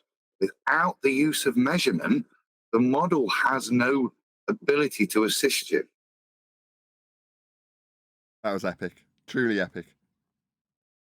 That's paramount. No, the next thing that happens is... Well, can we finish? Next thing that happens is I add in the fact that there's a 47-second delay for the response that comes from Danny. Then it's this. This is the response. I'm sorry, I need to go. I have an appointment coming up. Yeah, you bet your ass you need to. I love it. That was hilarious. Adam, your finest moment. Thank you, gentlemen. Don't fail to give credit to the to the wingman, the guy that was dribbling the entire time. Let me just say, so in all of that, you've criticised John's technique, but I couldn't have summarised that without John's patience of teasing all of those nonsensical things and getting him to that point that I could then summarise and show what an arse he was being. Very true. If all we've done is focused on whether a model is scientific or not, none of that happens. Listen to you, little son bitch, you. That was perfect. That was perfect. You wouldn't have got that far to begin with. Really Number pissed one. him off Number too, two. Adam. Check it out. Adam, excuse me, Nathan. So you're saying the ends justify the means? I think in this case, not being pedantic about the word model yielded much better demonstration of Danny's numptiness. Yes. Well, number one, I wouldn't have stopped him with model. I'd have stopped him at spherical trigonometry, so we would never gotten that far. Amen to that. Isn't this exactly what I said earlier? Yes. Okay, thank you. Let's go back to D. Rose's concern. Go back to your picture there that I gave you, Nathan. It is. It's up anyway. Okay. All right. It's up there. It's up there. All right, good. Now, Deros, just listen for a minute. Nathan, can you zoom in on the sub point of the observer? I can't. It's me that's got it on screen, and I can't do any more than that, Tim. No problem. No problem. Okay, just the zenith of the observer, everyone could see it's on the outside of that circle of equal altitude, correct? Hello? Yes. Yeah, yes. correct. Thank you. That's Most called the definitely, question. All right. So, based on the way they try to dance around this, is that when you take out your sextant, you aim at the horizon, and if you're 12 feet above the ocean in a sailboat, it's only about 4.5 miles away from you. Okay? And that is locally flat, but after that, it curves away. That's their Eli claim. knew. Eli, turn your damn mic off. Such language. What, damn? Or Mike? Or off? Okay. Just the whole tone. All right. Shall we start over? Is it off now? Sounds like a glober with a tone. Okay. Are we good to go, Nathan? Yeah, it's on screen. Okay. All right. So the mariner with the mariner sextant is on this boat. He's 12 feet above the water line, and the horizon can be no further than 4.5 miles for them to claim locally flat. That's why the tangency of the tangent plane looks flat for that distance. This is their claim, not my claim, their claim. Great.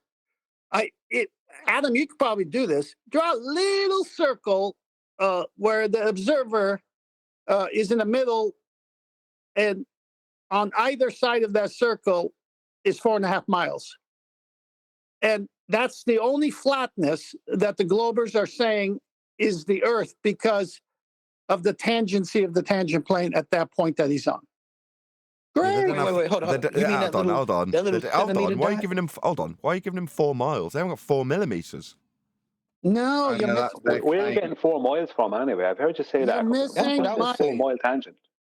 That 4 mile tangent. It sounds like a Horizon. He's using the horizon. May I explain again? I have to speak as they explain to tear them apart. They are saying that the tangent plane that they're forced to use on the circle, which represents their globe, which is not true, they're forced to say that it's locally flat only. Okay, fine. Where's the observer? 12 feet above the water line, sea level. Great. So how far is the horizon based on R value? 4.5 miles. Okay, great. So it's locally flat for 4.5 miles. Is that what you're saying? Yeah. Okay, so then curvature starts happening after the 4.5 miles, right? Yeah, exactly. Oh, well, we got a problem here because it's 1,800 nautical miles of all flat from the same guy.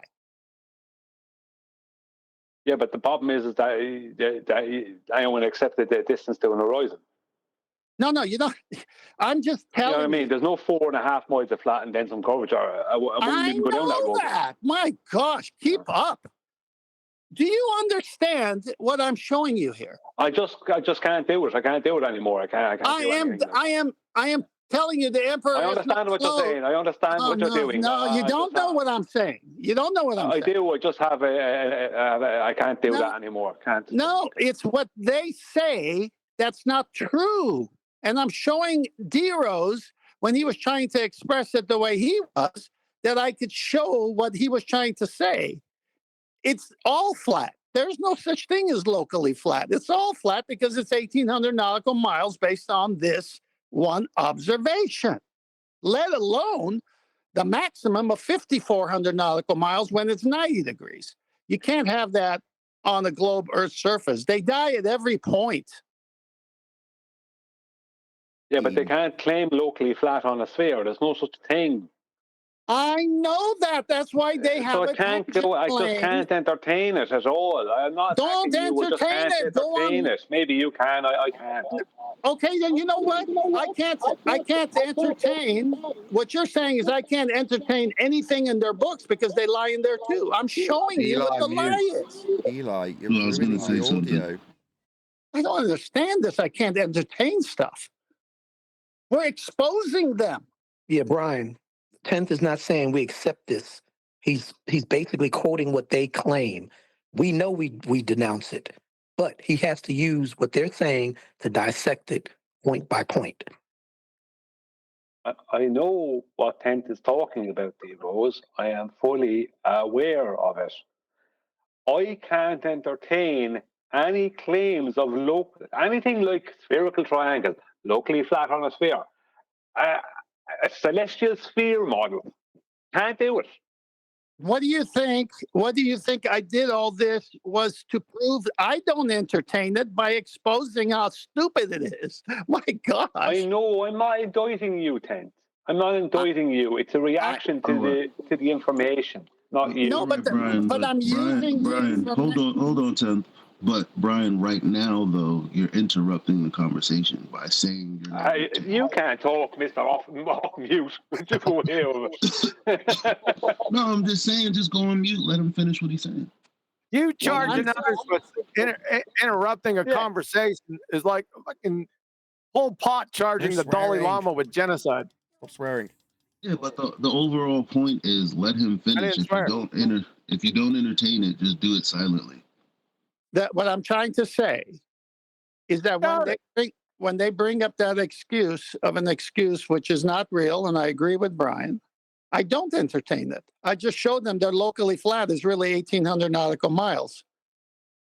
Well, you have to entertain the locally flat first so you can debunk it, so you are entertaining it. I am addressing their false claim, and I must repeat their false claim to their face, as you do on many of your shows. Check it out. Right. I will put this to Brian that I don't like doing it either. And Brian will say, well, I've got to enter their paradigm to do it. It's nice to hear Brian saying it in the way I say it to Brian quite often. It's not the same, Nathan. I knew that was coming. Oh, it's different when Brian does it. Brian, different for Brian. I've only got 5 minutes to lunch, and Tim Brian. was trying to explain something. You talk for me, D-Rose. There's 5 minutes to Wapner. What'd he say? What'd he say? The whole point is, well, don't let this get away from us. The whole point is the tangent plane is their reference, not the phony circle underneath it, and the full distance of this infinite, unbounded, 180-degree straight tangent plane is actually Earth. And the GP of the star, as well as the zenith of the observer, can be 1,800 nautical miles. It could be 50 miles. It could be 5,400 nautical miles, the maximum, 90 times 60. It's all flat. So when they say locally flat, I say, you mean 90 degrees flat? Because it's all flat. What the hell is a tangent plane?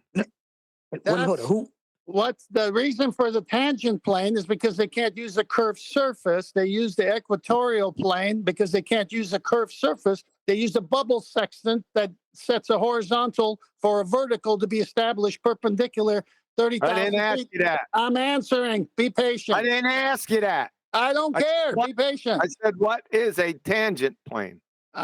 Forget it. I just want to know what a tangent plane is. Basically, somebody was just telling Nathan that it's not the ground. He was going back and forth saying, but then what is it? This is basically what it is. They're trying to claim that it's not the ground in which they're measuring on that baseline of that radius. And that's the argument then, because they be throwing that bubble text sextant type of crap, which is parallel to the baseline. Is it 4 minutes to Wapner? What is a tangent plane? Anyone? A geometric term that is used. Begging a question, fallacy. Geometric term. It doesn't exist. Where a tangent plane, it touches a sphere at one point. Begging a question. Yeah. No, he didn't ask That's for a tangent, not a tangent plane. the fallacy. He asked for what a tangent plane was, not for the fallacy that has been, would be how it's been used. It's a A tangent plane actually is only a tangent. A tangent touches a circle at one point. Yeah, and so Merriam-Webster confirms what he just said, because it says the plane through a point of a surface that contains the tangent lines to all the curves on the surface through the same point or one point. So not a sphere. So It's have a people got, it's a linear 10's point now representation. that he's just made? Yeah. They're gonna expand their plane to fit their reality based on their height. So that point will become 4.5 mile radius of a point that they will consider locally flat. And if they go up even higher, that tangent point, which they then become a plane, they describe as flat and treat as flat until past the point of dissolution. That's, I think, what 10's saying, how they mug themselves off and make the point a plane in terms of local vision, locally flat. What 10's teasing them with is you can do that. And what I think QE's pointing at is it's a point. But what 10's trying to bring them back to is it's not locally flat. The whole thing is 90 degrees flat. Yes, Adam. In navigation, tangent plane at the observer's location for them is used as locally flat approximation of the Earth's surface. The horizontal line in this plane is parallel to the rational horizon, which is another name for equatorial plane. Okay, so this is their little trick that anything after that, the Earth must be curving, except when you do celestial navigation, 90 degrees is locally flat times 60. So not 5,400 nautical miles locally flat, and then double it to 10,800 nautical miles for the full circle of equal altitude for someone on the other side taking the same measurements. Impossible. Rob Durham did a video on this. Yeah, but what that means, to see, I've brought this up before, right? And the way I framed it was that they actually are doing their dip correction from the tangent. That's not the question here. We're not talking about dip. I know, but the point is that they're, how are they creating? Forget it. You're missing what I'm saying. You're missing what I'm saying. On a whole different subject, which I do agree with. Because I'm not. You're bringing up their tangents. I'm bringing up the point of tangency is either 4 miles or 5,400 nautical miles, as Adam said. Yeah, I understand what he's saying. Man, I understand what you're saying. It depends. The tangent will be as big as it needs to be, depending on the eye height. I understand that. I already knew that myself. No, it has nothing to do with the eye height. It has to do with. It is when they're giving a distance to their horizon, because that horizon they're referring to will be on that tangent. Right. So at 12 feet above the sea level, it's just roughly about 4.5 miles. So yes, in that sense, I agree with you. And then I have to remind them that it's 5,400 nautical miles. Bye-bye tangent plane. Bye-bye tangency. Welcome flat Earth.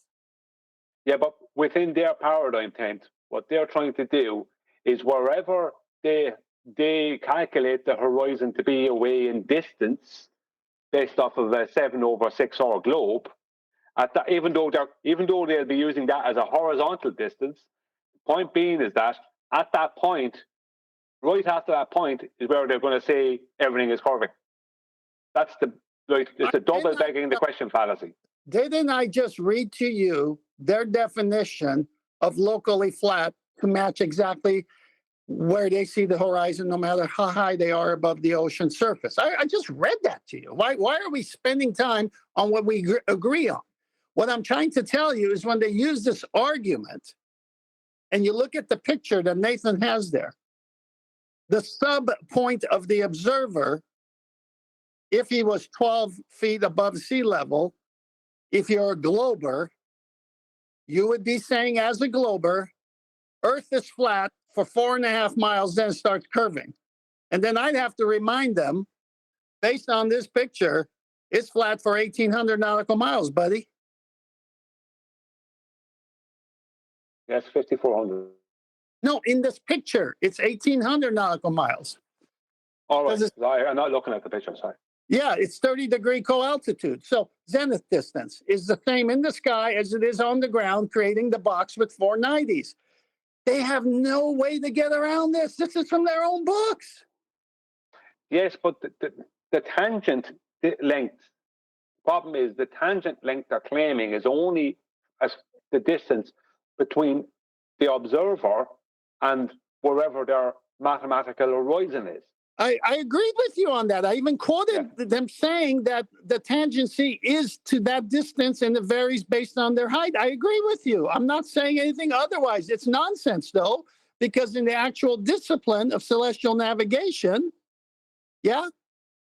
that's an infinite, unbounded 180-degree plane matching the horizontal set by the bubble in the sky with the bubble sextant, and the rational horizon that goes all the way to the celestial sphere in their jargon. So, 3 parallel lines that are infinite in length, linear, unbounded, 180-degree straight angle.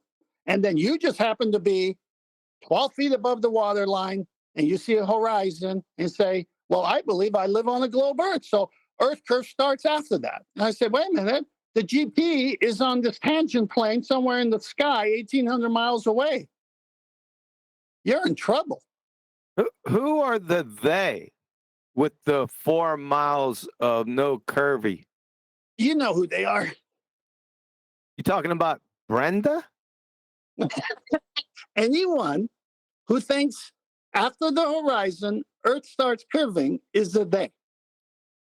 After the horizon, it's not in any of their books. You're speaking about the anti-flat earthers? Oh, no. In their books, in celestial navigation, when they refer to the tangency of a tangent plane touching the circle, which represents their globe, that is locally. I'm sorry, run that by me one more time. The tangency of their tangent plane? Really? Why are you being so difficult? You know what I'm doing. I'm telling you what they say. I'm not saying it. Yeah, I'm saying what they're saying. The tangency of 360 degrees flat locally when you turn around as an observer. Yes. I get it. The tangency of the tangent plane. Is that what they say? When it touches the Earth at one point, that's what they're referring to, yes. The tangency of a tangent plane. The point it's touching the circle, that's flat to them. How's that? Is that better than me saying it the other way, the way I like it? You had me at tangency at a tangent plane. I would like somebody. You're just difficult to talk to right now, so forget it. Yeah, it's not against you. Don't take the argument personally against you. We're not arguing against you. We're arguing against these numpties in these books. Don't take it. I'm doing that. I'm doing that, and you're pooping all over it when I'm killing it. Now, I'm not. What?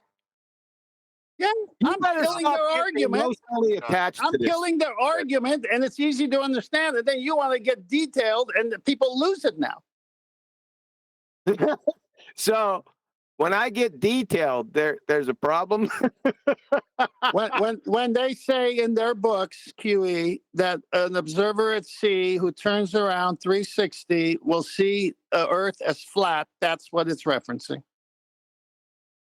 I was just stopped at you know where I was stopped at, the tangency of a tangent plane. I got some problems there. Well, see, you would have stopped refracted. We never would have had Adam, and you have your own style, and the audience gets a quick kill. And I like dragging them along the ground with thorns and their backside peeling off each step of the way because I know their stuff better than they do. That is true. You do know their stuff a lot better than them, no doubt about it. And you know what? It's nice to see them do what Adam did to Danny Faulkner. Well, I got a lunch appointment and I got a meeting afterwards. Even though it might only take 15 seconds to answer that question, I'm really hungry. Okay, I'm going to say something now that Adam won't be happy with. I've listened to what Adam said to Danny Faulkner 2 or 3 times, and it doesn't impact me. Now, normally everything Adam says impacts me, but it doesn't impact me. Okay, it impacted me, and I think a lot of people saw the guy run. What? It's not a flat earth. It wasn't a flat earth argument. It was showing that he's a duplicitous liar. And in that, it should be impactful. Because he spent 15 minutes talking nonsense about what this model was just to not invoke something. And then I just explained to him his claim. And when that was done, he was shown to just be a duplicitous liar that was trying to trick people. Yeah. And then when that dawned on him, after 45 seconds, he ran. No, it's not a great flat earth proof. Doesn't help your argument. But what it does demonstrate is that that man was not there for any genuine reasons. He's there to deceive. And he's happy to make shit up and lie, yeah, and just ramble through his head as he tries to deceive people. That's what I was pleased with. Would Nathan possibly play it again? The last bit you said. Because it could be that I'm tuning out at that point. Because I find it hard to keep listening to people like Danny Faulkner because they're BSing people. And I find it hard to listen in when someone like Refracted is having a conversation and begging the question with him. I find that difficult because it stresses me out. The model statements in of themselves have no profoundness in them. Yeah. There's nothing in it. What's interesting is to put his words back to him and show what a load of waffle and contradictory nonsense it was that he just spent ages telling people. And when he realized that gave a very good summation and how futile what he was trying to claim was, he just clammed and ran. That's the win. I don't deny that. Not I don't deny that he ran. Any argument about celestial navigation per se. That wasn't the purpose there. To argue within any of that would have been a win for him. To show what he was saying was the win we got, I think. Yeah, I don't deny that he ran after your statement. I don't deny that. Right? Right. I'm not attacking you on your statement. I'm just saying it didn't impact me. Even though he ran, you were calling him out for what he was, and he ran. For me, the minute at the start that he would say spherical triangle, for someone to jump on him there and then, for me, I can't say it for you or anyone else. That's what I want. I want the very start of his complete and utter manure, for him to be pulled straight face first into that manure at the very start. I don't want him to keep building this big pile of manure higher. I want for the very first part, as soon as he comes up with the first bit, I want him face first into it. That's what I want, because that's what he deserves. Now, what you did, I would say, required a little bit more education. He obviously understood exactly what you were pointing out. It's just for me, at the end, I don't know, maybe I'm wrong. Maybe I'll have to listen to it again. It just didn't impact me. Right. But with that, I am going to say a huge, massive, enormous thank you to both Discord and G Plus panels for making today's after show possible. And of course, a massive thank you to all of you in either Nathan Oakley 1980 or Nathan Oakley Premiering streams for liking, commenting, sharing, subscribing, joining as a Nathan Oakley 1980 channel member, and all that good stuff. I've been Nathan Oakley, and I will see you all in the next video.